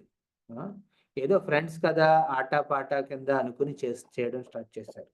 ఈ వ్యసనాల వల్ల ఏమైందంటే పాప అమ్మాయికి ఆలోచన, అంటే నేనుంటున్న ఫ్రెండ్ సర్కిల్లో మంచిది, వీళ్ళెవరు నాకు హితోపదేశం చేస్తున్నారు, వీళ్ళు ఇది మంచిది కాదని చెప్తున్నారు అనే ఒక పాయింట్ని పట్టుకు ఉండిపోయింది అనమాట. ఎంత ప్రయత్నించినా అమ్మాయికి కూడా నేను అన్నాను, ఓకే మాతాజీ మీరు వదిలేయండి ఆ పిల్లని కొంతసేపు, నెమ్మదిగా ఆ అమ్మాయితో కొంచెం ఫ్రెండ్ కింద డీల్ చేయండి. నువ్వు ఒక మదర్ కింద ఇన్స్ట్రక్ట్ చేసి టైట్ చేయాలనే ఉద్దేశంతో కాకుండా ఒక ఫ్రెండ్ కింద డీల్ చేయండి, తర్వాత ఆ అమ్మాయే ఎక్స్ప్రెస్ చేస్తుంది నెమ్మదిగా. సో నేను అన్నాను, నేను మీ ఇంట్లో కీర్తన ప్రోగ్రాం అవుతున్నప్పుడు, నేను ప్రోగ్రాంకి వస్తున్నప్పుడు నువ్వు కూడా ఆ ప్రోగ్రాంలో కూర్చోవాలి. నీ టీషర్ట్ షార్ట్స్లో కాదు, ఒక మంచి చుడీదార్ వేసుకుని కూర్చో. నేను ప్రోగ్రామ్ ఇచ్చినప్పుడు నువ్వు కూడా జపం చేయి, ఓన్లీ 1 time ఇన్ ఇయర్. అది కాక మిగతా టైం నువ్వు ఏం చేసుకుంటే చేసుకో, ప్రాబ్లం లేదు. సో అలాగ ఒక 2-3 ప్రోగ్రాంలు నడిచినాయి. అలా నడిచిన తర్వాత దెన్ అప్పుడు అమ్మాయి వాళ్ళ అమ్మతో ఎక్స్ప్రెస్ చేయడం స్టార్ట్ చేశాను, ఇలా అవుతుంది అలా అవుతుంది, అది నాకు నచ్చట్లేదు నేను చేసేది. వాళ్ళకి కూడా కొన్ని నచ్చవు, కానీ అలాంటి సాంగత్యం లేనప్పుడు వాళ్ళు చెప్పుకోలేరు. అండ్ అట్మాస్ఫియర్ క్రియేట్ చేయాలన్నమాట. కలియుగంలో ఉన్న మీరు అబ్జర్వ్ చేయండి, ప్రతి ఒక్కరు ఏదో ఎంజాయ్మెంట్లో డిగ్లింగ్ లైట్స్ ఉన్నాయి, గిజిగిజిగిజిగా నడుస్తున్నాయి, పాటలు ఆటలు నడుస్తున్నారు, కానీ ఎవరి మధ్యన ఎలాంటి సంబంధం హృదయపూర్వకంగా లేవు. అదొక శారీరకంగా కనెక్షన్ అవుతున్నారు, కానీ హృదయపూర్వకంగా కనెక్షన్ లేదు. ఈ యొక్క భక్తుల దగ్గరే ఈ క్వాలిటీ ఉందన్నమాట, హృదయం ద్వారా కనెక్ట్ అవ్వడానికి. అలాంటి అవకాశం ఉన్నప్పుడు మనం కనెక్ట్ చేస్తే అప్పుడు వాళ్ళు ఏమవుతారండి, ఓపెన్ అవుతారు.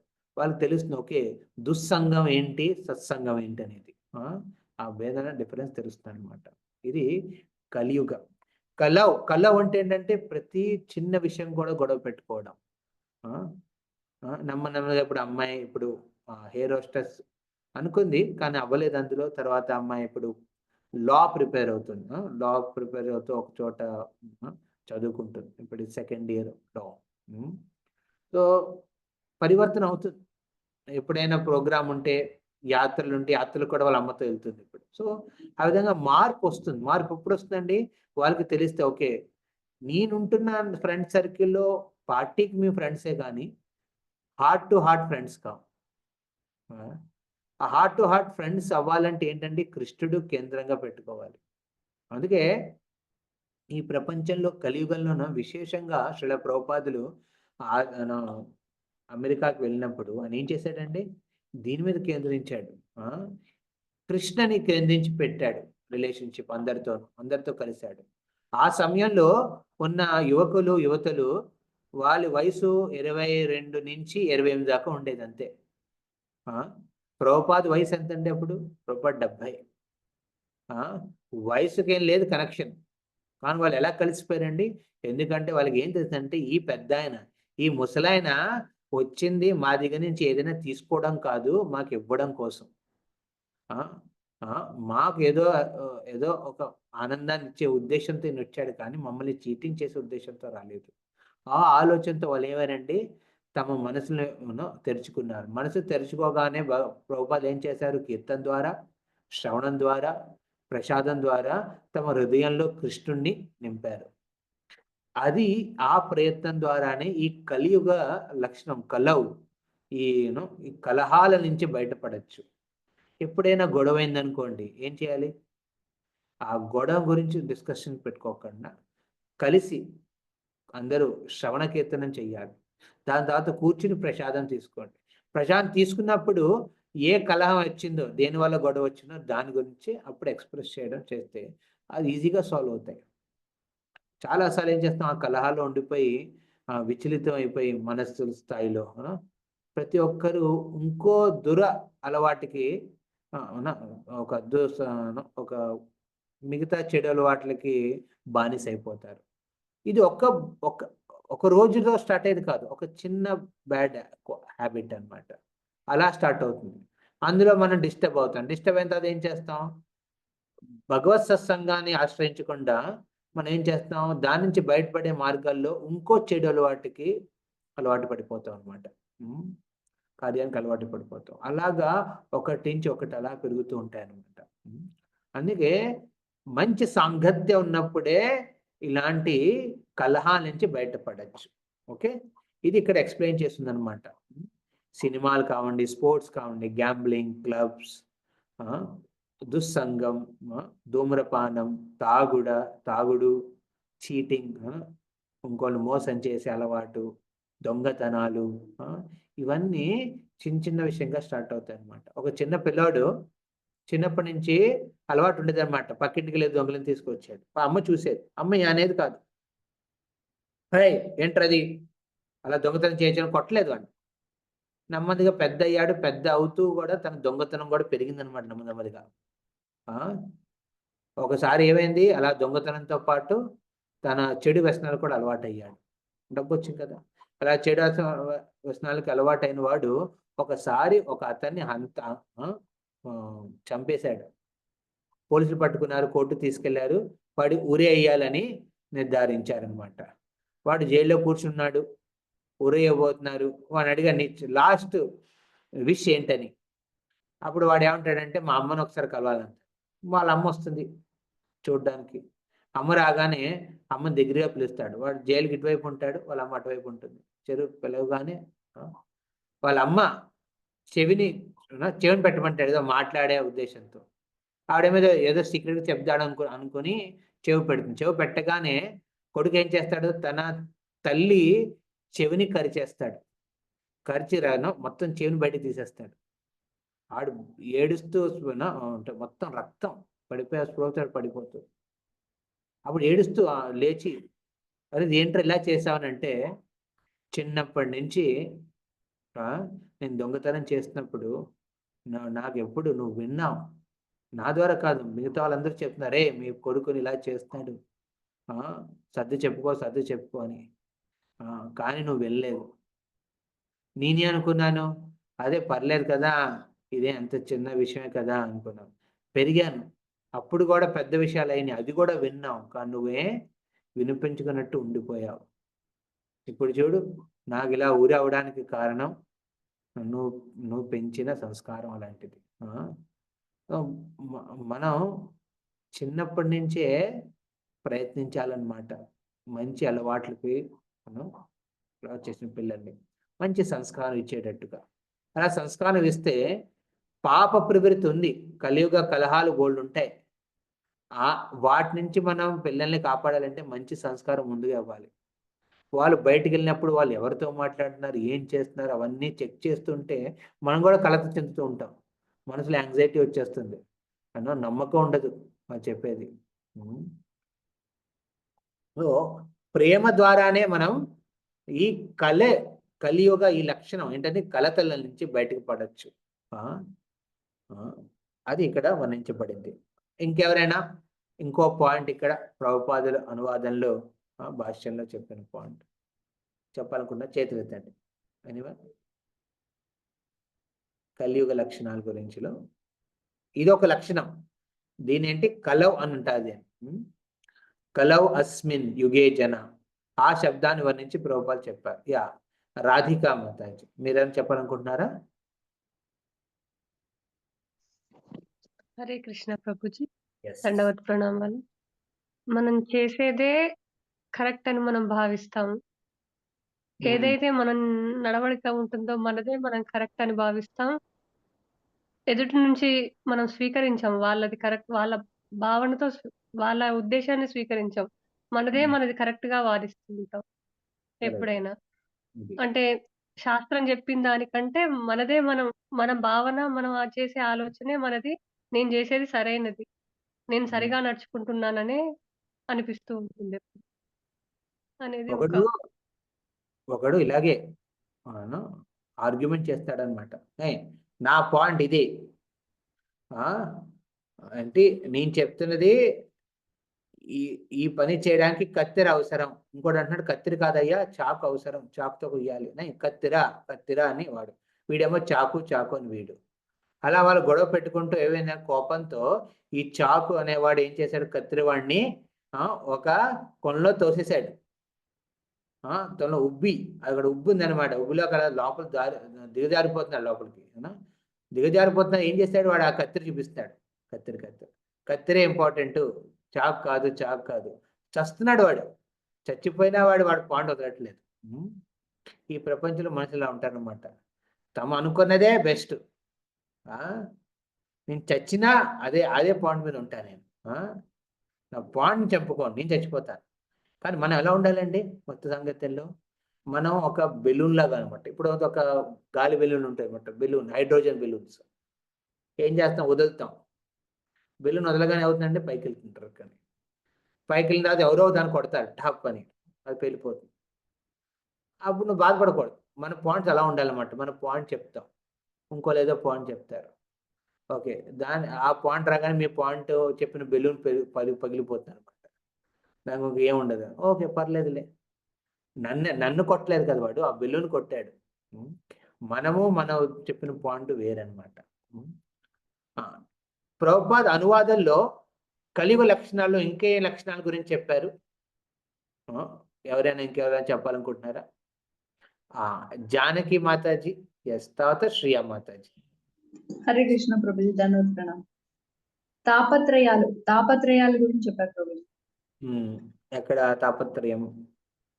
తాపత్రయాలు అంటే నిత్య జీవితాల అత్యాశలు, అవి కావాలి ఇవి కావాలి, కోరికలు అవి కావాలి. దీన్నే ఈ తాపత్రయాల వల్ల విశేషంగా ఏమవుతుందండి, కలియుగ ఆయుష్ క్షీణమైపోతుంది. ప్రభుపాదులు చెప్పండి, కలియుగ ఆయుష్, కలయుస్మిన్ యుగే జన అల్పాయుష్య సభ్య, కల అస్మిన్ యుగే జన అల్పాయుష్య, ప్రాయేణ అల్పాయుష్య సభ్య.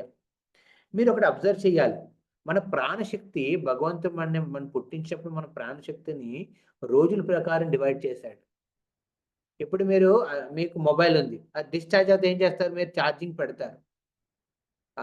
మనం ఎలా ఛార్జ్ అవుతాం, మన శారీరకంగా మనం ఎలా ఛార్జ్ అవుతాం, అలసిపోయినప్పుడు మనం పడుకుంటాం. పడుకుని లేచిన తర్వాత మనం ఛార్జ్ అయి ఉంటాం చూసారా. అంటే రోజుకి ప్రతిరోజు సూర్యోదయం అవుతున్నప్పుడు భగవంతుడు ఆ రోజు మీకు కావాల్సిన ప్రాణశక్తిని ఏ కోట బ్రహ్మదేవుడు రాసి పెట్టాడో ఆ కోటాను ఆ రోజుకి అంత ఇస్తాడు. అది ఆ రోజుకి ఉపయోగించాలి. దాన్ని నేను ఉపయోగించను తర్వాత చూసుకుంటానంటే అవ్వదు. అది మొత్తం ప్రాణశక్తి కావాలంటే మన సూర్యోదయం సూర్యాస్తం ప్రకారం మన జీవనశైలిని పెట్టుకోవాలి. సూర్యోదయంతో లేవాలి, సూర్యాస్తం అయినప్పుడు మనం నిద్రించాలి యాక్టివిటీస్ ప్రకారం. ఎగ్జాక్ట్లీ మనం టైమింగ్ ఫాలో చేయకపోవచ్చు, కానీ ఈ ప్రిన్సిపల్ని ఫాలో అవ్వాలన్నమాట.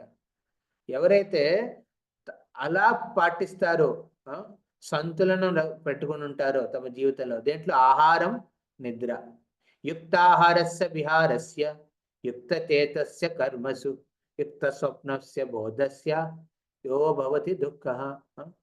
ఎవరైతే యుక్త ఆహారంలో ఒక నియంత్రణ పెట్టుకుంటాడో, అంటే ఏంటండి, ఏం తిన్నామన్నది అంత ఇంపార్టెంట్ కాదు. ఆబ్వియస్లీ మనం మాంసాహారము ఇలాంటివి నిషేధంతో ఉంటాం, మనం ఇవి నిషేధిస్తాం. కానీ తినే ప్రసాదం కూడా ఏం తిన్నామనేది ఇంపార్టెంట్ కాదు, ఎప్పుడు తిన్నామని ఇంపార్టెంట్. యాక్చువల్లీ సమయం ఉండాలి, ఒక నియంత్రణ ఉండాలన్నమాట. పాపం కడుపు తెలియాలి కదా, నువ్వు ఎప్పుడు ఇస్తున్నావో, ఎప్పుడు డైజెస్ట్ చేస్తానో తెలియాలి బాబు. దానికి మనం రెగ్యులర్గా పెడితే అది కన్ఫ్యూజ్ అయిపోతుంది అనమాట. ఇప్పుడు నేను ఫంక్షన్ చేయాలా తెలియదు. అందుకే చాలాసార్లు ఏమవుతుందంటే మనం నియంత్రణగా పెట్టుకోకపోతే ఆహారాన్ని మనకు వ్యాధులు వస్తాయి. మన శరీరంలో వ్యాధులు పుట్టే ప్లేస్ ఏదండి? కడుపు. అక్కడి నుంచి వ్యాధులు పుడతాయి అన్నమాట. ఆ కడుపుని సంతులనంగా ఉంచాలంటే మనం తినే తిండికి ఒక నియంత్రణ ఉండాలి, ఒక టైమింగ్ ఉండాలి. ఇంకోటి నిద్ర. యుక్తాహారస్య విహారస్య యుక్త చేసే యుక్త స్వప్నస్య నిద్ర. మీరు నిద్ర చేసేది కూడా ఒక టైమింగ్ ఉండాలి. ఈ సమయానికి పడుకుంటాం, ఈ సమయానికి లేవాలి. విశేషంగా సూర్యోదయం ప్రకారం మనం చూసుకోవాలి. ఆ విధంగా నిద్ర ఆహారంలో మనం నియంత్రణ తెచ్చుకుంటే, సంతులనం తెచ్చుకుంటే అప్పుడు మీ ఆరోగ్యం ఆయుష్ ఉంటుంది. కానీ ప్రభుపాద ఏం చెప్పారు, ఈ కలియుగంలో ఈ రెండు చెడగొట్టుకున్నారు. నిద్ర ఒక వీక్ ఏమో ఏంటది అని అంటారు, నైట్ షిఫ్ట్స్ అంటారు.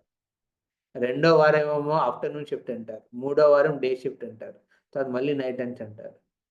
ఒకడు ఉద్యోగం కోసం అని ఒక 300 మైళ్ళు ఫ్లై చేసి వెళ్ళాల్సి వస్తుంది. ఇక్కడ పొద్దున్న స్టార్ట్ అయిన వాడు నెక్స్ట్ రోజు 300 మైల్స్ క్రాస్ చేసిన తర్వాత అక్కడ చేరుకుంటే అది కూడా పొద్దున్న అయ్యింది. జెట్ లాగ్ అయిపోతుంది. ఆ జెట్ లాగ్లో అర్థం కాదు వాడికి అది పొద్దున రాత్రి అనేది. దానివల్ల ఏంటంటే నిద్రని సంతులనం చేయట్లేదు. తిండి ఒక చోట తినలేడు, కుదరదు. బ్రేక్ఫాస్ట్ ఇంట్లో చేస్తాడు, లంచ్ ఏమో బయట ఏదో హోటల్ చేసేవాడు, వాడు ఎలా చేస్తాడో తెలియదు, ఏ ఉద్దేశంతో చేస్తాడో తెలియదు, ఏం పెడతాడో తెలియదు. అందులో కడుపు త్వరగా నింపడం కోసం అన్నంలో సోడా వేసేస్తాడు. ఈ విధంగా నిద్ర తిండిలో సంతులనం లేనప్పుడు ఏమవుతుందండి, అల్పాయుష్య. ఆల్రెడీ 100 ఏళ్ళని కేటగిరీ పెట్టారు. 100 ఏళ్ళు ఉంటే వాడు గిన్నీస్ బుక్లోకి వెళ్ళిపోతున్నాడు ఇప్పుడు. 100 ఏళ్ళు అవ్వట్లేదు. ఎందుకు అవ్వట్లేదండి? 60 ఏళ్లకే రెడ్ లైట్ స్టార్ట్ అయిపోతున్నాడు, టెంగ్ టెంగ్ టెంగ్ టెంగ్. ఇప్పుడు ఇంకా ముందుకెళ్తే 30 ఏళ్లకే, 25 ఏళ్లకే యాంగ్జైటీ, లేకపోతే స్ట్రోకు, ఇలాంటి పరిస్థితులు చాలా వస్తున్నాయి. ఎందుకంటే సంతులనం లేదు. తినే తిండిలో, మీరు పడుకునే సమయానికి, ఈ రెండింటికి సంతులనం లేదు. ఈ రెండిట్లో సంతులనం పెట్టకపోవడం వల్ల ఏమవుతుందండి, యాక్చువల్గా క్షీణిస్తున్నారు. ఆ క్షీణించడం ఎలా స్టార్ట్ అవుతుంది? యాంగ్జైటీతో. మొదట యాంగ్జైటీ స్టార్ట్ అవుతుంది. సమయానికి మీరు తినకపోతే, సమయానికి మీరు పడుకోకపోతే, సమయానికి తినాలి, పడుకోవాలి, సమయం లేవాలి కూడా, లేచి మిగతా కార్యాల్లో ఉండాలి. అలా చేయకపోతే రెగ్యులర్ హ్యాబిట్స్ అనమాట. దానివల్ల ఏమవుతుందండి, హెల్త్ క్షీణిస్తుంది. ముందు మానసికంగా క్షీణిస్తుంది, తర్వాత శారీరకంగా మీ శరీరం ఒక 40 ఏళ్ళ దాకా సపోర్ట్ చేయొచ్చేమో, తర్వాత సపోర్ట్ చేయదు. అది టాటా బాబాయ్ అంటుంది ఒక్కొక్క అంగం మన శరీరంలో ఉన్నది. నడువు ఉంటుంది టాటా బాబాయ్, నేను సపోర్ట్ చేయలేను, నేను నడు నొప్పి స్టార్ట్ అవుతుంది అనమాట. తర్వాత మోకాలు చెప్తాయి టాటా బాబాయ్, అవి ఇప్పుడు దాకా నేను హెల్ప్ చేశాను, నేను మోసాను, ఇప్పుడు ఇంకా మోయలేను నేను, కీళ్ళ నొప్పులు. ఇలా శారీరకంగా మానసికంగా వ్యక్తి క్షీణించినప్పుడు న్యాచురల్లీ వాడు ఆయుష్ ఏమవుతుందంటే తగ్గిపోతుంది. అందుకే ఇక్కడ చెప్పారు ప్రాయేణ అల్పాయుష్య సభ్య. దీనికి కారణం కలియుగం కాదు, మనం జీవించే జీవన శైలి. అందుకే భక్తులు ఏం చేయాలండి, తమ జీవన శైలిని సత్వగుణంలోకి మార్చుకోవాలి. సత్వగుణం అంటే ఏంటండి, ఒక బ్రహ్మ ముహూర్తానికి లేవాలి. ఆ బ్రహ్మ ముహూర్తం లేవాలంటే మీరు సమయానికి పడుకోవాలి కూడా. ప్రభుజీ నేను 12ంటికి పడుకుంటాను, 3ంటికి లేచిపోతాను. అది కూడా ఒక క్షోభ ఇచ్చినట్టే శరీరానికి. మనం ఈ శరీరాన్ని మెయింటైన్ చేయాలి, దాన్ని హింసించకూడదు. మనం యాక్చువల్లీ కలియుగంలో ఏం చేస్తాం, మన ముందు మనం హింసించుకుంటాం, తర్వాత మిగతా వాళ్ళని హింసిస్తాం, శారీరకంగా మానసికంగా. ఎవరైతే ఇంద్రియ భోగంలో లుప్తమై ఉంటారో వాళ్ళు యాక్చువల్లీ శారీరకంగా మానసికంగా తమ తాన్నే హింసించుకుంటున్నారు, అందులో ఆనందం పొందుతున్నారు. దాన్నే సాడిస్టిజం అంటారు అన్నమాట, హింసించుకుని ఆనందం పొందేది. అలాంటి జీవన శైలి నుంచి బయటపడాలి. కడుపుకి ఒక టైమింగ్ ఉంటుంది ఇచ్చి పెట్టేది, ఆ సమయం ప్రకారం తినాలి. నెలకి 2 ఉపవాసాలను చేయాలి. అందుకే ఏకాదశులు ఉన్నాయి. ఏకాదశి వ్రతం అనేది ఉపవాసం. ఆ నెలకు ఉపవాసం చేయడం వల్ల మీ శరీరం ఓకే థ్యాంక్ యూ, నాకు సమయం ఇస్తున్నాం మెయింటైన్ చేసుకోవడానికి, నాకు ఓవర్ ఆయిలింగ్ అనమాట. రోజు నడిపేస్తే దాన్ని ఏమవుతుందండి, క్షీణించిపోతుంది.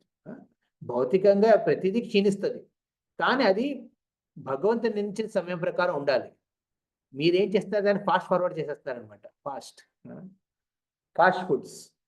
ఫుడ్స్ ఉంటాయి కదండి, అవి తింటాం కానీ అవి స్లోగా డైజెస్ట్ అవుతాయి అనమాట.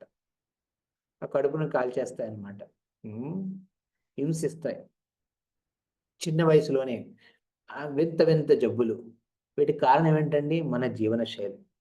విశేషంగా మనమే కాదు, మనతో ఉన్న పరివారం కూడా మనం ఇలాంటి ఒక టైమింగ్స్ పెట్టుకోవాలి. లేకపోతే ఓకే వీడు ఏడుస్తున్నాడు, మొబైల్ ఇచ్చారా కూర్చుంటాడు, ఓకే వీడికి ఇదే తినమంటున్నాడు, తినాలనుకున్నారు అదే తినిపిస్తాను, అలా పెడితే వాళ్ళు సోమరిపోతులు అవుతారు. తర్వాత వాళ్ళ శరీరానికి బాధ అవుతున్నది, హింసించినట్టు ఉంటుంది. ఒక రెగ్యులేషన్ ఉండాలన్నమాట. ఇంద్రియ తృప్తి అవసరం, మన ఇంద్రియాలని తృప్తించడం అవసరం, కానీ ఒక సీమిత రూపంలో ఉండాలి అది.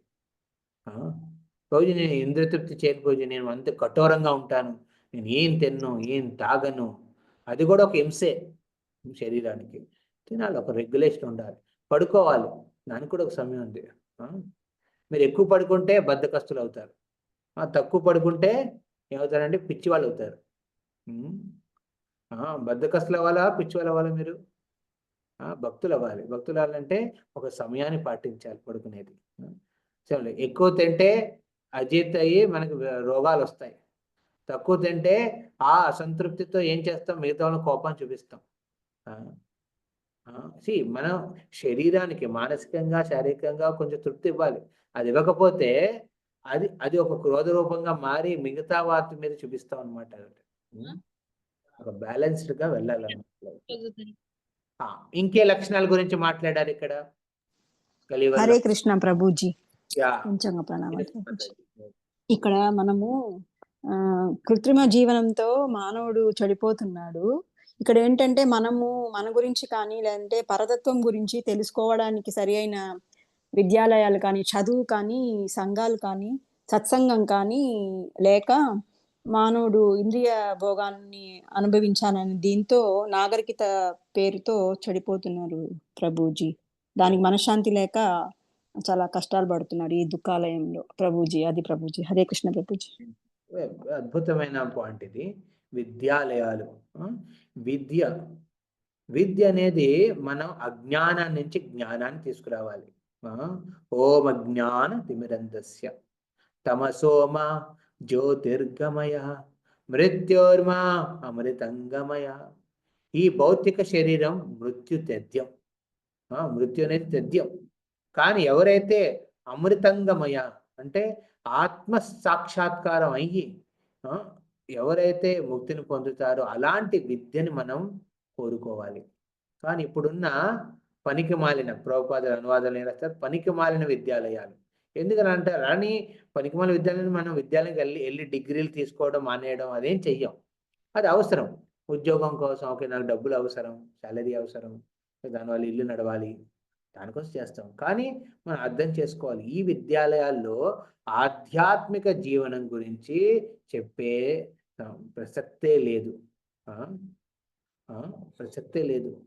ఎక్కడైనా గాడ్ గురించి మా ఒక డివోటీ ఉన్నాడనమాట, రీసెర్చ్ చేశాడనమాట, రిలీజియస్ స్టడీస్ అనమాట. రిలీజియస్ స్టడీ మీద అమెరికాలో ఒక యూనివర్సిటీలో స్టడీ చేసి రీసెర్చ్ చేశాడు. రీసెర్చ్ చేసినప్పుడు వాళ్ళు గైడ్ అన్నాడు అనమాట, నువ్వు పబ్లిష్ చేసే పేపర్లో గాడ్ అనే పదం రాకూడదని, వస్తే దాన్ని మేము తిరస్కరిస్తాం. ఇప్పుడు రిలీజియస్ స్టడీ మీద రీసెర్చ్ చేసిన వాడు గాడ్ అనే శబ్దం లేకుండా వాడు పేపర్ని పబ్లిష్ చేయాలి. అదేంటండి అంటే, ఇప్పుడున్న విద్యాలయాలు ఏం చేస్తున్నాయండి, ఆధ్యాత్మికంగా ప్రతి ప్రతి స్టూడెంట్ని సూసైడ్ కింద పంపిస్తున్నారు. ఆధ్యాత్మికంగా వాళ్ళని చంపుతున్నారు, భౌతికంగా బాగానే పెంచుతున్నారు. ఏం చేస్తున్నారండి, చిన్న పిల్లోడు బాటిల్తో వెళ్తాడు, వాటర్ బాటిల్తో స్కూల్కి, బయటికి ఒక బీర్ బాటిల్తో వస్తాడు అనమాట. కాలేజ్ అయిన తర్వాత పుస్తకాలు తీసుకెళ్తాడు, అమ్మ చేయి పట్టుకుని స్కూల్కి వెళ్తాడు చిన్నప్పుడు. పెద్ద అయిన తర్వాత అమ్మ చేయి వదిలేసి ఒక గర్ల్ ఫ్రెండ్ చేయి పట్టుకుని దాని భుజాల మీద భుజం వేసుకుని నడుచుకుంటూ వస్తాడు అనమాట, పుస్తకాలు పక్కన పెడేసి. ఇది మన స్కూల్స్, ఇన్స్టిట్యూట్స్ నేర్పుతున్నవి.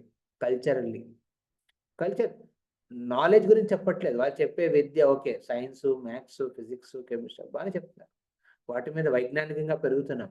కానీ మానసికంగా సంబంధాలు, మానవ విలువల ప్రకారం అందరూ మృగాల కింద మారుతున్నారు. ఇలాంటి విద్య లేదు. దీన్నే ఏమన్నారు, సుమందమతయో కాదు, మంద భాగ్యాయి ఉపాత్రత. భాగ్యం లేదు ఎవరికి ఇప్పుడున్న ప్రస్తుతం. మందం అంటే ఏంటంటే అంటే బద్ధకస్తులు. ఈ ప్రపంచంలో భౌతికంగా బద్ధకంగా ఉంటున్నారు, ఆధ్యాత్మికంగా కూడా ఎంతో బద్ధకంగా ఉంటున్నారు. ఆధ్యాత్మిక బద్ధకం అంటే ఏంటండి, పార్టీ చెప్పండి, కిట్టి పార్టీ ఉంది, రండి రండి అంటే టర్రగా అందరూ డబ్బులు వేసుకుని మరి వెళ్తారు, కట్టుకుని మరి వెళ్తారు. అదే వైష్ణవ సాంగత్యం ఉంది, మందిరంలో ఒక సేవ ఉంది, అందరు రండి అంటే, ప్రభు ఇప్పుడు ఎలా ప్రభు, ఎంత కష్టం ప్రభు, ఇది ఉంది ప్రభు, అది ఉంది ప్రభు, చాలా కష్టాలు. బద్ధకం. దీన్ని ఏమంటారంటే బద్ధకం.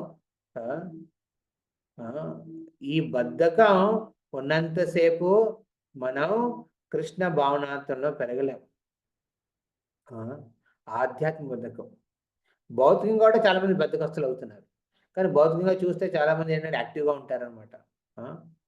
బిజినెస్ ట్రిప్, ఇది అది అంటే దానికి రాత్రి నిద్ర వదిలేస్తారు, అన్నం వదిలేస్తారు, తిండి వదిలేస్తారు. అదే ఉపవాసం చేయమంటే, ఉత్సవం వస్తుంది ప్రభుజీ, జన్మాష్టమి వస్తుంది ఉపవాసం, ప్రభు ఎలా ప్రభు, చాలా కష్టం ప్రభు. ఎందుకంటే ఆధ్యాత్మికంగా బద్ధకస్తులుగా ఉండిపోతారు. ఆ బద్ధకస్థ నుంచి బయటపడే ప్రయత్నంలో కొంతమంది సఫలం అవుతున్నారు. ఎందుకండి సఫలం ఎందుకు అవుతున్నారంటే, వాళ్ళు మంచి భక్త సాంగత్యంలో ఉండడం వల్ల. అలా వచ్చిన వాళ్ళు ఓకే, ఒక మంచి ఎన్విరాన్మెంట్ పరిస్థితి దొరికింది, అలాంటి ఫ్రెండ్స్ దొరికారు, ఆ ఫ్రెండ్ సర్కిల్ ఓకే, మరి ఈవిడ చేయగలుగుతుంది నేనెందుకు చేయలేను, మరి వీడు చేస్తున్నాడు నేనెందుకు చేయలేను, అలాంటివి వస్తాయన్నమాట. అలా వాళ్ళు అయితే ఆ బద్ధకస్థిని బయటపడుతున్నారు. కానీ సుమందమతయో దుర్భాగ్యుల కింద ఉండిపోతున్నారు అనమాట. సుమందమత అంటే ఎంతో ప్రయత్నంగా చేసేదాకా కానీ అలాంటి సాంగత్యం దొరకదు, అలాంటి సత్సంగం, అలాంటి ఫ్రెండ్ సర్కిల్, అంతే అలాంటి బంధువులు దొరకరు హెల్ప్ చేసేది. కొంతమంది ప్రయత్నిస్తారు కానీ ఆ ప్రయత్నంలో విఫలం అవుతారు, ఎందుకంటే అలాంటి సాంగత్యం దొరకకపోవడం వల్ల. ఎవరు సఫలం అవుతున్నారు, మీరందరూ ఎలా సఫలమయ్యారంటే అలాంటి సాంగత్యం మీకు దొరికింది, మీకు మంచి డివోటీ సర్కిల్ దొరికింది అనమాట, ఫ్రెండ్ సర్కిల్ మీ మధ్యన మీ మధ్యన ఉంటున్న సర్కిల్ అనమాట. దానివల్ల ఏమవుతుందంటే మీకు ఇది ఒకటి మంచి. అలాగే అలాంటి అసోసియేషన్ని మనం పెట్టుకోవాలి. కానీ ఇంకో ప్రాబ్లం ఉంది, ఏంటది, ఈ భౌతిక ప్రపంచంలో ఎన్నో సొసైటీస్ ఉన్నాయి, ఎన్నో ఆధ్యాత్మిక సంఘాలు ఉన్నాయి, కానీ అందులో ఆధ్యాత్మిక అనే కన్సెప్టే లేదు. అందులో భౌతికంగా ఎలా ఎంజాయ్ చేయలే గురించి చెప్తారు. భౌతికంగా నువ్వు ఎలాంటివి చేస్తే నువ్వు లైఫ్లో హ్యాపీగా ఉంటావు చెప్తారు. వాళ్ళు భగవంతుడి గురించి ఏంటి, ఆత్మ గురించి ఏంటి, ఆత్మ భగవంతుడు ఒక జీవి భగవంతుడి మధ్య ఉన్న సంబంధం ఏంటి, దాన్ని ఎలా పెంపొందించుకోవాలి అనే వాటి గురించి స్పష్టంగా ఏం చెప్పరు. ఏదో మాట్లాడతారు జస్ట్ అంటే మీకు మనస్సు శాంతి కోసం అని. కానీ దాంట్లో ఈ విధంగా విధి విధానాలు ఉండాలి, నియమాలు పాటించాలి. ప్రభుపాదులని ఒక ఆయన అడిగారనమాట, స్వామీజీ మీరు 4 నియమాలు పెట్టారు, ఏంటి 4 నియమాలు చెప్పండి.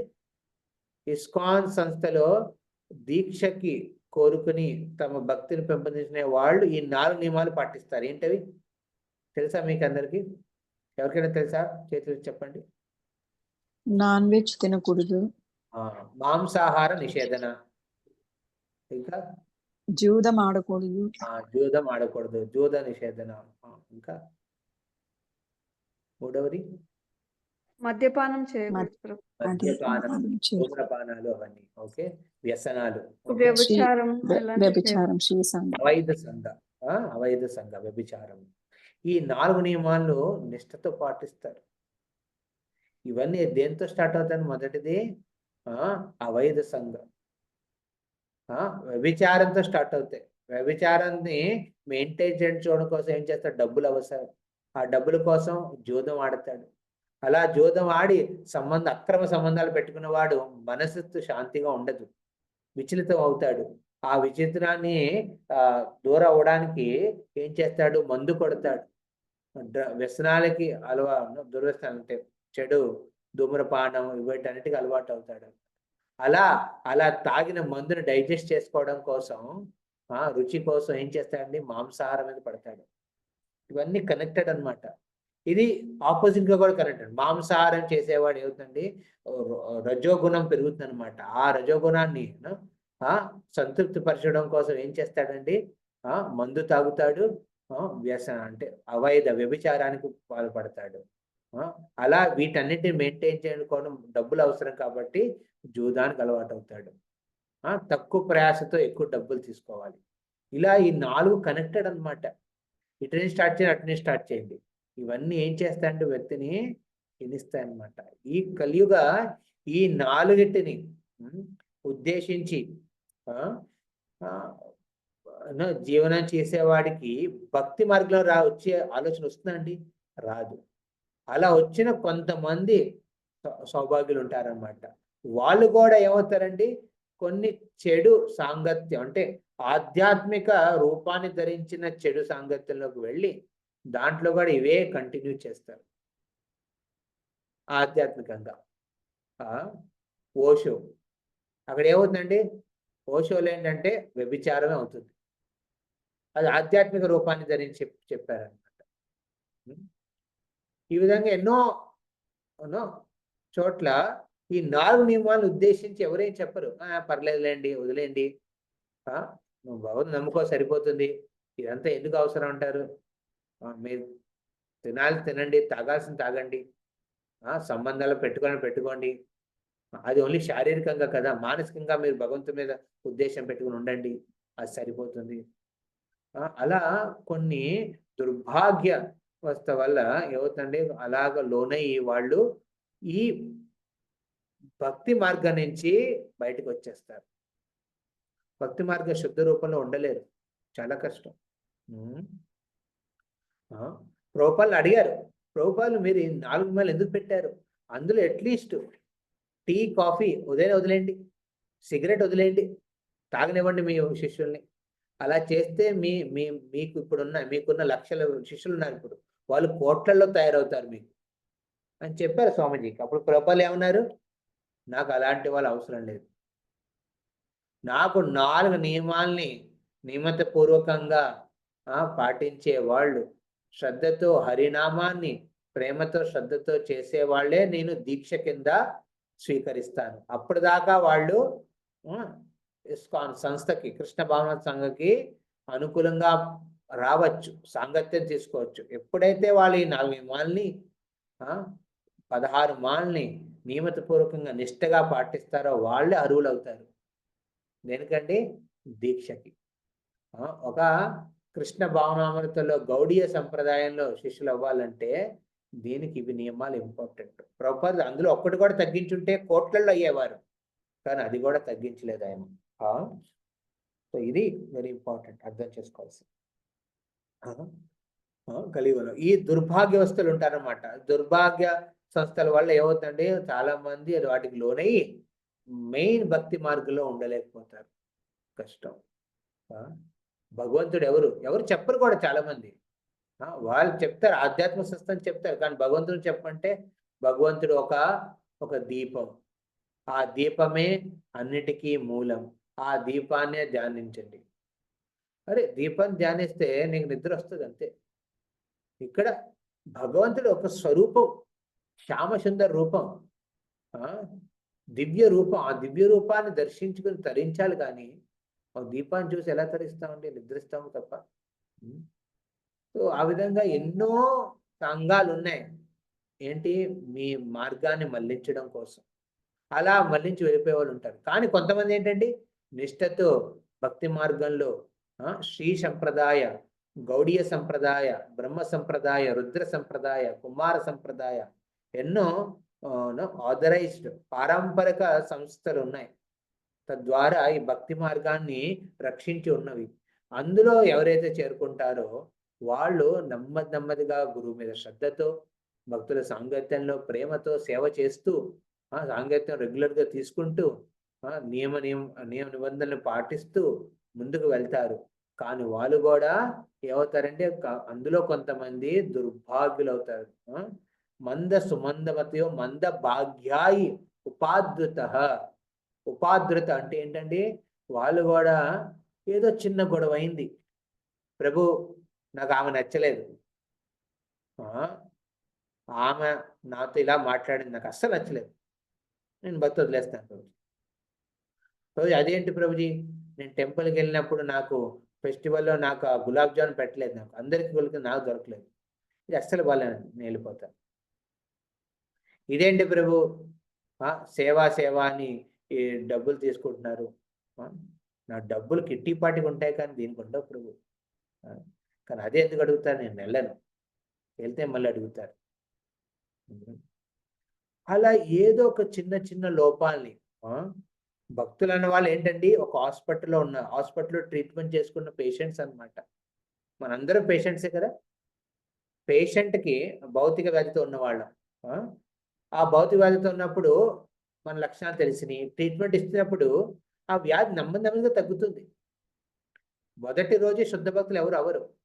అలాంటి లోపాలు ఉంటాయి. హాస్పిటల్లో మంచి హెల్త్తో ఉన్న వాళ్ళు ఉండరు, రోగాలతో ఉన్న వాళ్ళు వస్తారు. ఆ రోగంతో ఒకడు దగ్గుతాడు, ఒకడు తుమ్ముతాడు, ఒకడు రక్తం వస్తుంటుంది, ఒకడు కుంటుతూ ఉంటాడు, ఒకడు కన్ను కుట్టి ఉంటుంది. అలాంటి లోపాలతోనే ఉంటారు. అలాంటి లోపాలతో మనం కూడా ట్రీట్మెంట్కి వెళ్ళినప్పుడు అరే ఇదేంటి హాస్పిటల్ దరిద్రంగా ఉంది, వీడు ఇలా కుంటున్నాడు, అలా పడుకుందా అమ్మాయి, దాని మీద సిరింజ్ పెట్టుంది, ఇవన్నీ అనుకుని నీ హాస్పిటల్ బాగాలేదే, ఒక 5 స్టార్ హోటల్ కింద ఉండాలి, ఇక్కడ ఎక్కడికి వచ్చేసాను, ఇక్కడ అందరూ దగ్గుతున్నారు, నాకు ఒకటి చచ్చిపోయాడు మొన్న, ఇక్కడ అలా అయింది అనేది. ఆ లోపాలు చూసి హాస్పిటల్ నుంచి బయటకు వెళ్ళిపోతామా? మనం వెళ్ళాం కదా. మనం ట్రీట్మెంట్ తీసుకుంటాం కదా, మనకు కావాల్సిన ట్రీట్మెంట్ మనం తీసుకుంటాం కదా. అదే విధంగా భక్త సంగతులు ఉన్నప్పుడు కొన్ని లోపాలు ఉంటాయి. ఆ లోపాలు ఎందుకు ఉన్నాయంటే న్యాచురల్, స్వాభావికంగా భౌతికంగా ఉన్నాయి. అవి సమయంతో భక్తి చేస్తూ అవి నెమ్మదిగా దిగుతాయి. మనం కూడా ప్రయత్నించాలి, మనం కూడా నెమ్మదిగా మన లోపాల నుంచి బయటకు పడేటట్టు. మిగతా లోపాలు చూడకండి, మన లోపాలు మనం అబ్జర్వ్ చేయాలి. మనలో కామ, క్రోధ, లోభ, మోహ, మద, మాత్సర్యాలు ఉన్నాయి. ఇప్పుడు చెప్పిన లక్షణాలు చూస్తే మనం కూడా ఎన్నో వాటిని పాటించట్లేదు. మన భక్తిని పెంపొందించుకోవాలి, ఈ లోపాల నుంచి బయటపడే ప్రయత్నం చేయాలి. అలాంటి సాంగత్యం ఉన్నప్పుడే పాసిబుల్. అలాంటి సాంగత్యం వద్దు బాబు, నేను ఒక్కడనే ఒంటరిగా నేను భక్తి చేసుకుంటాను, నాకు ఎవరితో సంబంధం లేదు అన్న వాళ్ళు ఏంటండి మంద భాగ్యాయి. అలాంటి వాళ్ళు ఇంకా అన్ఫార్చునేట్ అనమాట. ఈ ప్రపంచంలో ప్రతి ఒక్కడు దుర్భాగ్యుడే. ఎవరైతే భక్తి మార్గం గురించి తెలుసుకుంటాడో వాడు భాగ్యుడు. కానీ భక్తి మార్గంలోకి వచ్చి మళ్ళీ ఏదో చిన్న లోపాలు చూసి వాటిని విసుకొచ్చి బయటకు వచ్చేసి నేను భక్తి చేయను, సాంగత్యం చేయను అన్నవాడు ఇంకా దుర్భాగ్యుడు అనమాట. అలాంటి దురదృష్టవంతుడికి ఎవరు ఉంటారు? అలాంటి దురదృష్టవంతుడు. అందుకే ఈ కలియుగ లక్షణాలు వీటి గురించి చెప్పుకున్నాయి అనమాట. ప్రాయేనల్పాయుష్య సవ్య, అల్పాయుష్య, ఆయుష్ క్షీణిస్తుందన్నమాట. మన జీవన శైలి ఇటు అవుటు సంతులనం లేకపోవడం వల్ల ఇలా అవుతుంది. కలౌ అస్మిన్ యుగే జనః, ఈ కలియుగంలో వాసులు కలతాలకు చెందుతారు. సినిమాలు, స్పోర్ట్స్, పొలిటికల్ లీడర్స్ డిస్ట్రాక్షన్స్ వల్ల ఎన్నో ఇవి చెప్తారు, అవి చెప్తారు, ఇది ఇది అని. ఆధ్యాత్మికంగా కేంద్రించి ఎవరు చెప్పరు. భౌతికంగా నేను ఎలా పెరగాలో చెప్తారు. అండ్ వాటికి ఫెసిలిటేషన్ చేస్తూ ఉంటారు. పాపకర్మాలు చేయడానికి ఎన్నో ఎన్నో పెద్ద పెద్ద డెవలప్మెంట్స్ చేస్తూ ఉంటారు. అందులో ఉండే కలతాలకు చెందుతారు. క్రైమ్ పెరుగుతుంది. క్రైమ్ పెరిగిన తర్వాత ఇలాంటి చెడులు వాటికి వాడిన వాళ్ళందరూ చూడండి ఎంత మారిపోతారు. మంద అలా బద్ధకస్తులు అవుతారు. ఏంటండి, ఆధ్యాత్మికంగా అలా బద్ధకస్తులైన వాళ్ళు భగవత్ సత్సంగానికి ఎప్పుడూ రుచి చూపించరు. భగవంతుడి గురించి వినాలని రుచి చూపించారు. అలా రుచి చూపించే కొంతమంది ఉంటారు. కానీ వాళ్ళకి సుమందమతయో అలాంటి ఉన్నా వాళ్ళకి అలాంటి రైట్ డైరెక్షన్ చూపించే సాంగత్యం చాలా తక్కువ ఉంటుంది. ఇటు అటు మళ్ళించేస్తారు వాళ్ళని.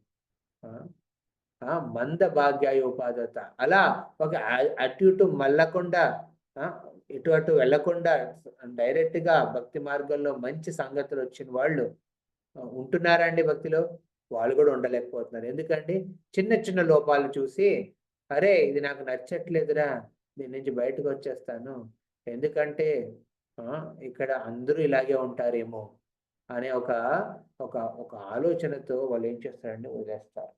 అది కూడా మంచిది కాదు. కాలేజ్కి వెళ్తాం పిల్లల్ని జాయిన్ చేయడానికి, లేకపోతే మన స్కూల్కి నేను వెళ్ళాను NIT జంషెడ్పూర్. ఫస్ట్ టైం వెళ్ళాను. మా నాన్న ట్రైన్ మీద తీసుకెళ్ళాడు ఇక్కడ నుంచి, ఆంధ్ర నుంచి. ఫస్ట్ టైం నేను ఆంధ్ర వెళ్ళాను అనమాట. అక్కడ వెళ్ళగానే మొదటి ఎక్స్పీరియన్స్ ఏంటంటే నాకు అక్కడ పప్పు నీళ్లు. ఇక్కడ మనం ముద్దపప్పు ఆవకాయ అన్నం కలుపుకుని నెయ్యిలో కలుపుకుని తింటాం, ఆ రుచే వేరు. కానీ అక్కడికి వెళ్ళగానే అన్నం పెట్టాడు. అన్నం కూడా అంటే బిరుసుగా, అంటే బిరుసుగా మనం తినే అన్నం కనుక లేదు. అన్నంలో పప్పు నీళ్ళు వేసేసాడు. ఇదేనాడు ఈ పప్పు అన్నాడు. అదే చూస్తే పప్పు కూర అన్నం ఒకేలా కనపడి నేను విసుకొచ్చేసింది. మళ్ళీ కాలేజ్కి వెళ్ళాను. కాలేజ్ అదంతా టాటా నగర్ కాబట్టి, జంషెడ్పూర్ కాబట్టి అంతా మైన్స్ అనమాట, ఆదిత్యపూర్. అదంతా అక్కడ అన్నీ దుమ్ము ధూళి అన్నీ. ఇక్కడ మన బస్సులు బాగుంటాయి, అక్కడ బస్సులు అస్సలు బాగుండవు. అదేంట్రా ఇలా ఉందిరా బాబోయ్, ఇదేం కాలేజీరా, ఇక్కడ చదువు అవుతుందా ఏమవుతుంది, నా ఆరోగ్యం క్షీణిస్తుందని మా నాన్నతో నన్ను వెళ్ళిపోతానయ్యా, ఇక్కడ ఉండనయ్యా, నీతో పాటు వచ్చేస్తానని అన్నాడు. అరే నువ్వు వచ్చింది ఇక్కడ తిండాం, నీ ముద్దపప్పు ఆవకాయ తినడం కోసం రాలేదు, ఇక్కడ చదువుకోవడానికి వచ్చావు. ఇంత కష్టపడి ఇంత పెద్ద కాలేజీలో స్టడీస్కి వచ్చినప్పుడు చదువుకో ముందు అని పంపాడు. అదేవిధంగా ఆధ్యాత్మిక సంస్థకు వచ్చినప్పుడు మనం వచ్చేది ఆధ్యాత్మిక ప్రగతి కోసం. వీడేదో అన్నాడు, వాడేదో అన్నాడు, నాకు అది ప్రశాంతం దొరకలేదు, లేకపోతే వీళ్ళు ఇదంటున్నారు అదంటున్నారు అని మన సాంగత్యాన్ని వదిలేస్తే భక్తులు అభివృద్ధి చెందలేం. దుర్భాగ్యవస్తులు అవుతారు అనమాట, దురదృష్టవంతులు అవుతారు అనమాట, అతి దురదృష్టవంతులు. హరే కృష్ణ కృష్ణ కృష్ణ హరే హరే, హరే రామ రామ రామ హరే హరే. గ్రంథరాజ శ్రీమద్ భాగవతం కి జై. విధంగా సూత గోస్వామికి సౌనకాది ఋషులు కలియుగ లక్షణాల గురించి వర్ణించారు. ఈ కలియుగ లక్షణాల, ఈ కలియుగ ప్రభావం నుంచి బయటపడాలంటే భగవద్ భక్త సాంగత్యంలో మనం హరినామం మీద మనం ఉద్దేశించి సంకీర్తన చెయ్యాలి. యజ్ఞై సంకీర్తన ప్రాయర్ యజంతి సుమేధశ, కృష్ణవర్ణం తుషా కృష్ణం సంగోపంగస్థ పార్షదం, యజ్ఞై సంకీర్తన ప్రాయర్ యజంతి సుమేధశ. ఈ కలియుగంలో ఎవరైతే బుద్ధిమంతులు అవుతారో వాళ్ళు ఏం చేస్తారండి, కృష్ణుణ్ణి పూజిస్తారు. ఏ కృష్ణుడండి, కృష్ణ వర్ణం తుషా కృష్ణం. ఆ కృష్ణుడు ఆయన రంగు ఎలాంటిదంటే అకృష్ణ, నలుపు కాదండి ఆయనది. ఆయన ఈ కలియుగంలో అవతారంలో వచ్చాడు. అవతరిణుడై ఒక్కడే వచ్చాడా? కాదండి. సంగో పంగస్త పార్షదం, తన పార్షదులతో పాటు ఒక అస్త్రాల కింద, వాళ్ళ పార్షను ఒక అస్త్రాల కింద తీసుకుని వచ్చాడు. ఎవరండి? శ్రీకృష్ణ చైతన్య ప్రభు నిత్యానంద శ్రీ అద్వైత గదాధర శ్రీవాసాది గౌర భక్త వృంద. పంచతత్వం. స్వయంగా మహాప్రభు కృష్ణుడు నలుపు రంగులో కాదండి, గౌరవర్ణంలో వచ్చాడు. బంగారు రంగులో వచ్చాడు. ఆయన వచ్చి ఏం చేశాడండి? యజ్ఞై సంకీర్తన ప్రాయేర్, ఈ కలియుగంలో విశేషమైన యుగ ధర్మాన్ని, సంకీర్తన యజ్ఞని ఈ ప్రపంచానికి చూపించాడు, దర్శించాడు ఆయన తన పార్షదులతో వచ్చి. ఆ 5గురు కలిసి ఈ సంకీర్తన ఉద్యమాన్ని మొత్తం ప్రపంచవ్యాప్తంగా తన శిష్యుడు పరంపర ద్వారా, గురు పరంపర ద్వారా మొత్తం వ్యాపించాడు. ఆ మార్గాన్ని ఎవరైతే స్వీకరిస్తారు, ఇది భాగవతంలో 11వ స్కందంలో వస్తుంది అన్నమాట. దీని గురించి వర్ణించబడింది 11, 12 స్కందంలో. కలి అలాంటి వాళ్ళు బుద్ధిమంతులు, దుర్భాగ్యులు కాదు, వాళ్ళు బుద్ధిమంతులు, మేధావులు. వాళ్ళు అలాంటి మేధావులు అవ్వాలనుకుంటున్నారు, లేకపోతే బద్ధకస్తుల కింద మనం ఉండిపోవాలనుకుంటున్నాము. అది మన మీదే భగవంతుడు వదిలేశాడు. హరే కృష్ణ. హరే. ఎవరికైనా ఏదైనా ప్రశ్న అడగాలనుకుంటున్నారా? ఇప్పుడు దాకా చర్చించుకున్న దాంట్లో అయితే మనం ఇక్కడ కంక్లూడ్ చేద్దాం. ఇవాళ చర్చించుకున్న దాని మీద ఏదైనా ప్రశ్న ఉందా ఎవరికైనా? అడగండి. హరే కృష్ణ.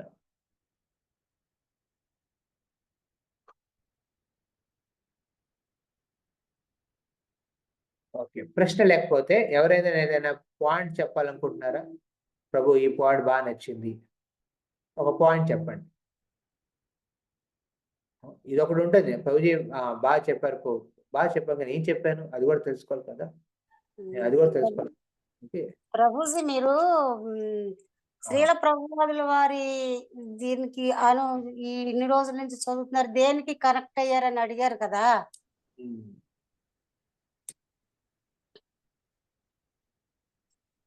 చెప్పండి. అదే ప్రభుజీ, నా అనుభవం ఏంటంటే, నిన్ను నీవు తెలుసుకో అన్నదానికి నేను కనెక్ట్ అయ్యాను ప్రభుజీ. Very important. ఏంటంటే ఒక మనిషి మీద, వేరే వాళ్ళ మీద, ఎవరి మీద ద్వేషము, అసూయ అలాంటి అన్ని లేకుండా నిత్యానంద ప్రభు శ్రీల ప్రభువాదుల వారు చెప్పినటువంటి అవి అనుకరించి మనం చేసుకోగలిగితే, ఇప్పుడు అందరూ భక్తి చేస్తున్నారు, మాలలు చేస్తున్నారు, ఎన్నో చేస్తున్నాం అందరం కూడా, కానీ ఎవరము కూడా నిజంగా ఆ అసూయ, ఇతరుల మీద చిన్న చిన్న వాటికి ద్వేషం గాని అలాంటివి లేకుండా మనసులో ఏ రోజైతే మనము చేసుకోగలుగుతాం, అప్పుడు పరమాత్మని చేరుకున్నట్టు, పరమాత్మని దగ్గరగా ఉన్నట్టు అని ఆయన చెప్పారే, దానికి నేను కనెక్ట్ అయ్యాను స్వామి ప్రభుజీ. మంచిది, ఇంపార్టెంట్. అదే నేను ప్రయత్నిస్తున్నాను ప్రభుజీ. భగవంతుడు ఎవరో తెలుసుకోవాలి, మనకి అలా చేసుకోవటానికి నేను నా మనసుని అలా చేసుకోవటానికి ఆ శ్రీల ప్రభువాదులు దీని ప్రకారం నేను ప్రయత్నిస్తున్నాను ప్రభుజీ. మంచిది. హరే కృష్ణ. మీకు ప్రభుపాద కృప ఉంటుంది మీ మీద, మీరు కూడా అలాగే ఈ సంగతుల్లో ఉండి మిగతా కూడా ప్రేరణివ్వండి. హరే కృష్ణ. ఇంకెవరైనా పాయింట్స్, ఎవరైనా పాయింట్ చెప్పాలనుకుంటున్నారా? హరే కృష్ణ. శిరీష మాతాజీ. హరే కృష్ణ ప్రభుజీ.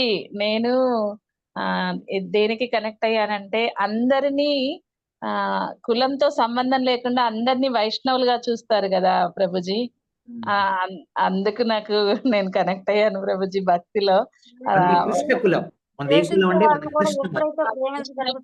అందరం వైష్ణవులము అని చెప్పి నాకు దానికి కనెక్ట్ అయ్యాను ప్రభుజీ. చాలా నచ్చింది నాకు ఆ point.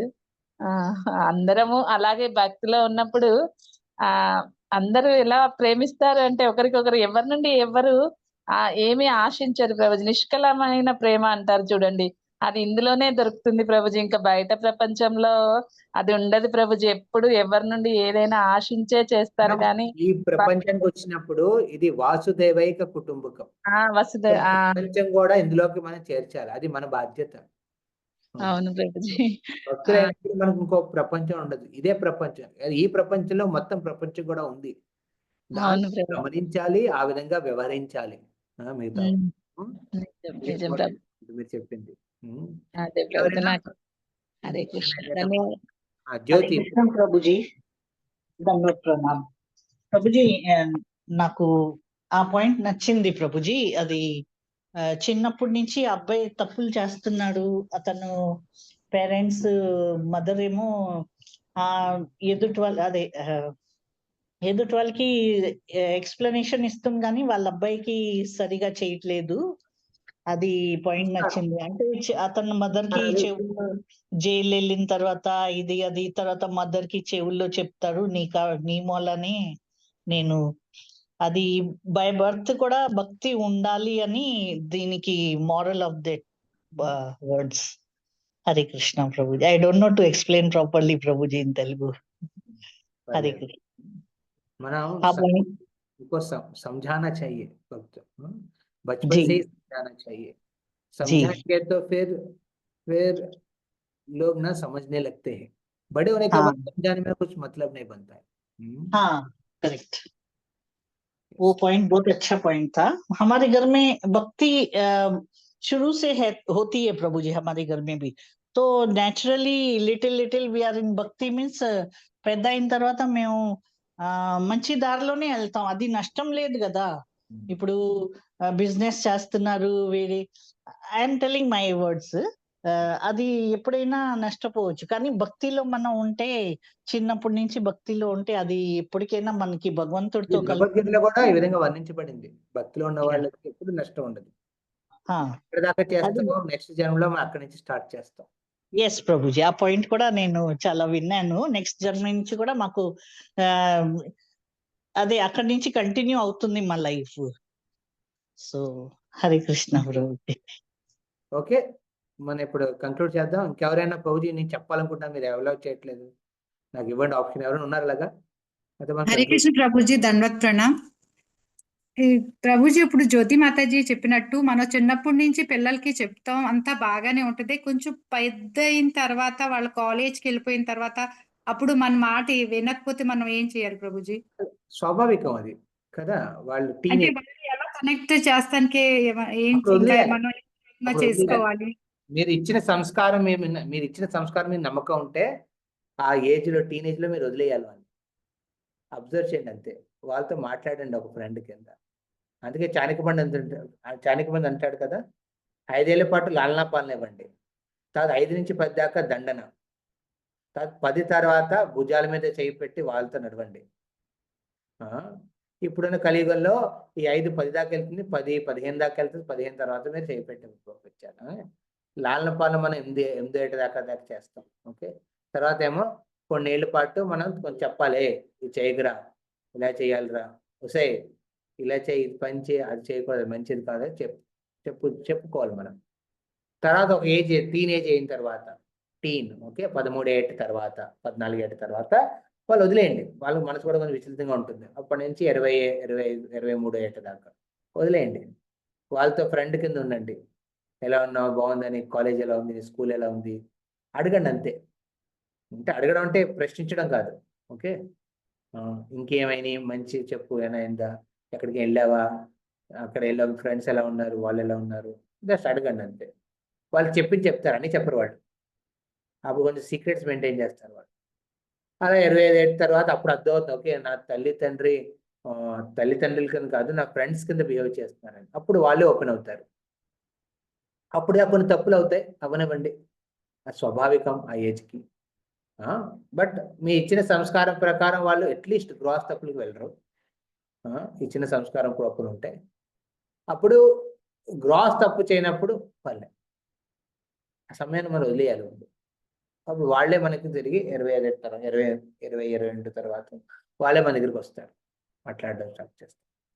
Okay, thank you Prabhuji, class చాలా బాగుంది ప్రభుజీ. ఇవాళ చిలారి మాతాజీ, చిలారి గీత, హరే కృష్ణ ప్రభుజీ, హరే కృష్ణ ప్రభుజీ, దండవత్ ప్రణామాలు. మీరు ఈ రోజు చెప్పారు కదా, ఒక పాప అదే హెయిర్ హోస్టెస్ చేసే ఆమె దురలవాట్ల నుంచి మీ సాంగత్యం, మీ ప్రవచనాల వల్ల చేంజ్ అయింది అనే పాయింట్ నాకు బాగా నచ్చింది ప్రభుజీ. మనం ఎంత చెడు అలవాట్లలో ఉన్నా కూడా భక్తుల సాంగత్యం లభిస్తే మనం తప్పకుండా చేంజ్ అవుతాం అనేది చాలా బాగుంది ప్రభుజీ. ధన్యవాదాలు ప్రభుజీ. కరెక్ట్. యా, జానకి మాతాజీ మీరు చెప్పాలనుకుంటున్నారా? హరే కృష్ణ మాతాజీ. హరే కృష్ణ ప్రభుజీ. ధన్యవాద ప్రణాం ప్రభుజీ. ఇప్పుడు ఈ కలియుగం యొక్క లక్షణాలు చెప్పారు కదా ప్రభుజీ. బద్ధకం, క్రమరహిత అలవాట్లు, కృత్రిమ జీవనం, ఇంకా ఆధ్యాత్మిక జీవనం లేకపోవడం, సినిమాలు అవన్నీ, శాస్త్ర ఆధారం లేకుండా ఎవరి ధర్మాలు వాళ్ళు పాటించడం. అయితే ప్రభుజీ ఇప్పుడు వీటన్నిటికీ మనం నిర్మూలించాలి అంటే కేవలం ఆధ్యాత్మికత ఉంటే సరిపోతుందా ప్రభుజీ? సంస్కృతి కూడా అవసరం. ఆధ్యాత్మిక జ్ఞానంతో పాటు సంస్కృతి కూడా ఉండాలి, కల్చర్ కూడా ఉండాలి. ఆ కల్చర్ క్రియేట్ ఎలా అవుతుందంటే వర్ణాశ్రమం ప్రకారం అవుతుంది అనమాట. వర్ణాశ్రమంలో బ్రాహ్మణ, క్షత్రియ, వైశ్య, శూద్ర, బ్రహ్మచారి, గృహస్థ, వానప్రస్థ, సన్యాసి. ఈ కల్చర్ ఆల్రెడీ భగవంతుడు క్రియేట్ చేసి పెట్టాడు ఈ ప్రపంచంలో నడవడానికి. కానీ ఇప్పుడు కలియుగంలో ఏమైందంటే ఈ వర్ణాశ్రమం కూడా ప్రాపర్గా ఎవరు ఫాలో అవ్వట్లేదు. బ్రాహ్మణుడు తన గుణం ప్రకారం ప్రవర్తించట్లేదు, అంటే జన్మ ప్రకారం చెప్పట్లేదు. బ్రాహ్మణుడు తన గుణం ప్రకారం ఆధ్యాత్మిక రక్షణ చెయ్యాలి మొత్తం దేని సొసైటీలో, సంఘంలో ఉన్న సంఘానికి ఆధ్యాత్మిక పరిరక్షణ చెయ్యాలి. క్షత్రుడేమో భౌతిక సంరక్షణ చెయ్యాలన్నమాట. కానీ ఇప్పుడున్న క్షత్రులు ఏం చేస్తారండి, వాళ్ళు అది ఫాలో అవ్వట్లేదు, వాళ్ళు భక్షిస్తున్నారు. రక్షించే జగ ఏం చేస్తారంటే వాళ్ళు భక్షిస్తున్నారు. తర్వాత వైశ్యులు ఏం చేయాలంటే గోరక్ష చెయ్యాలి, క్షితి గోరక్ష. పొలాలు పండించాలి, ధాన్యాన్ని తీసుకురావాలి, ధాన్యం పండించి మొత్తం ప్రపంచానికి అందజేయాలి. కానీ వాళ్ళు ఏం చేస్తారు, అదే పొలాల్ని వాళ్ళు అమ్ముకుని అక్కడ ఫ్యాక్టరీలు కట్టుకుని ఇంకో విధంగా ప్రవర్తిస్తున్నారు. వాళ్ళు దానాలు చేస్తారా, గోరక్ష చేస్తారా, గోమీద వ్యాపారం చేస్తున్నారు. అలాగే శూద్రులు వాళ్ళు ఏం చేస్తారు, తమ అంచనా ప్రకారం తమ స్తోమత ప్రకారం పరిచర్యలు చేస్తూ వాళ్ళ శాలరీ తీసుకుని ఉండాలి. కానీ వాళ్ళు ఏం చేస్తారు, అది కూడా చేయట్లేదు. తక్కువ డబ్బుతో, తక్కువ ప్రయత్నంతో ఎక్కువ డబ్బులు వచ్చే ప్రయత్నాలు చేస్తారు. అదేవిధంగా ఈ ప్రపంచంలో ఏంటంటే సాంస్కృతికంగా కూడా క్షీణించింది కలియుగం. అందుకే భక్తులు ఏం చేయాలంటే తమకున్న భక్తి మార్గాన్ని ప్రయారిటీగా పెట్టుకుని నడుస్తూ తమ ధర్మాన్ని పాటించాలి. లాస్ట్ సండే భాగవతంలో దీని గురించి చర్చించాం. మన గృహస్థ ధర్మం ప్రకారం, మీరందరూ గృహస్థ ధర్మాన్ని పాటించాలి.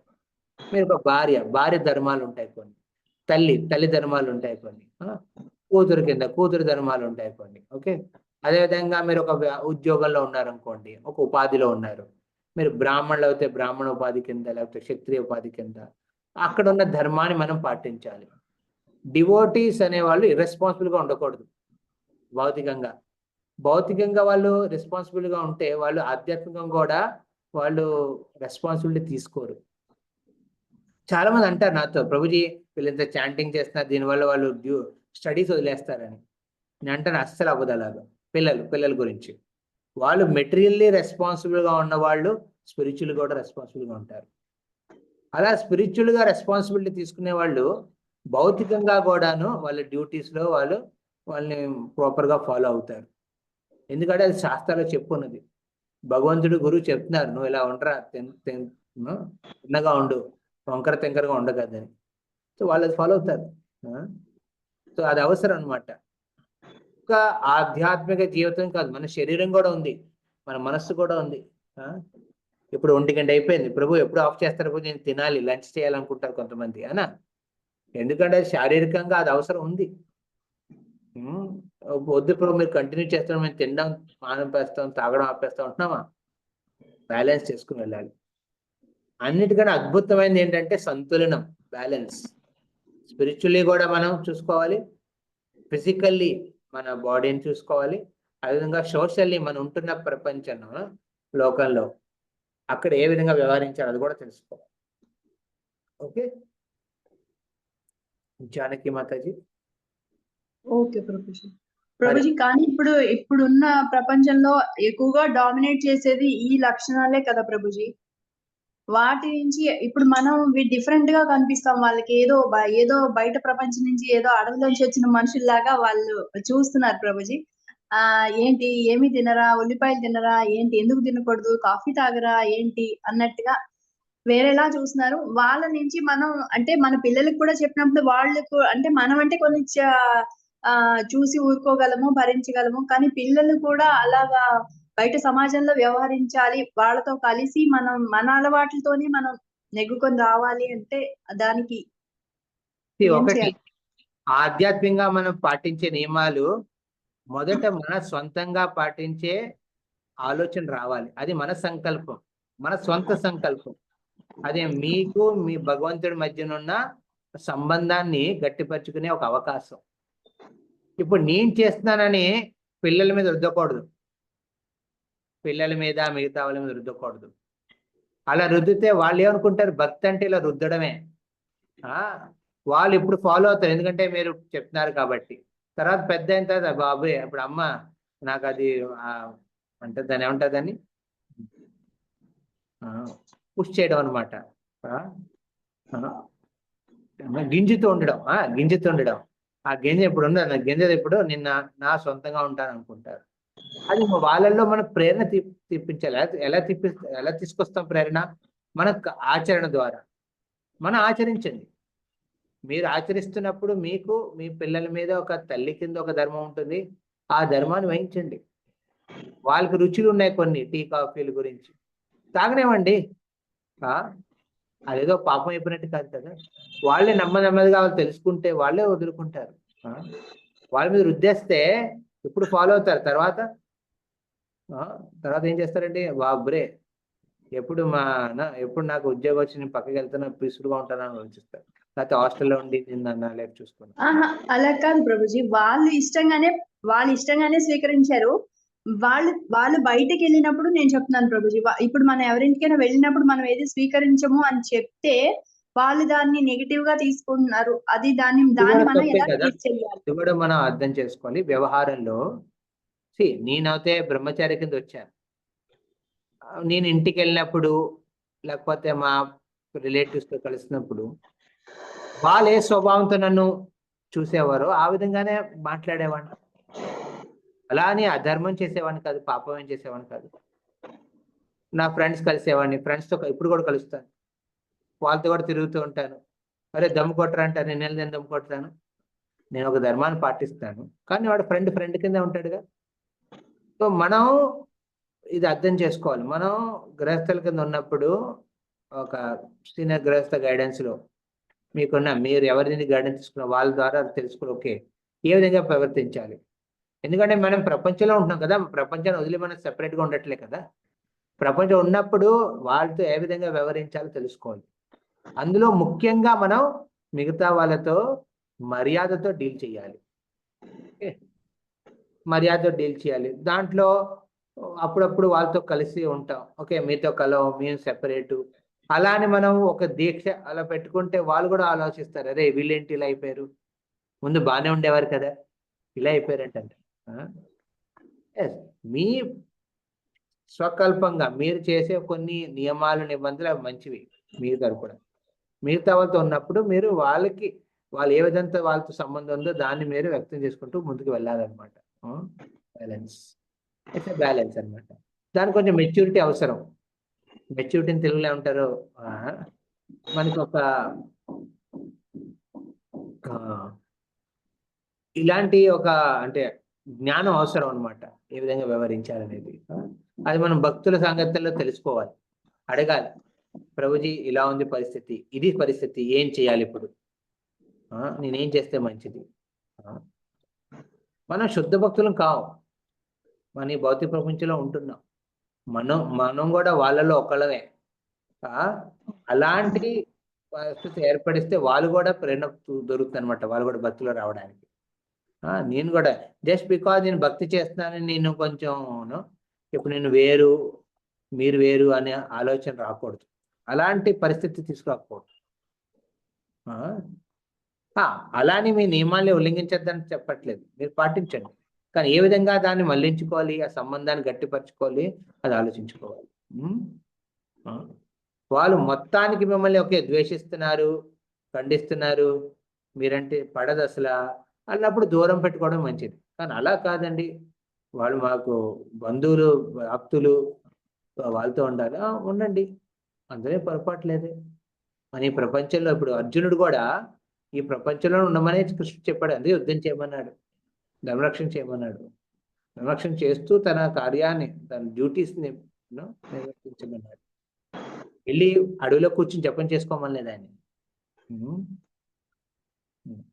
కదా, అది ఇంపార్టెంట్. హరే కృష్ణ. ఓకే, ఇప్పుడు మనం కంక్లూడ్ చేద్దాం ఇక్కడ. మళ్ళీ ఆల్రెడీ 1:10 అయిపోయింది. ధన్యవాదాలు ప్రభుజీ. హరే కృష్ణ.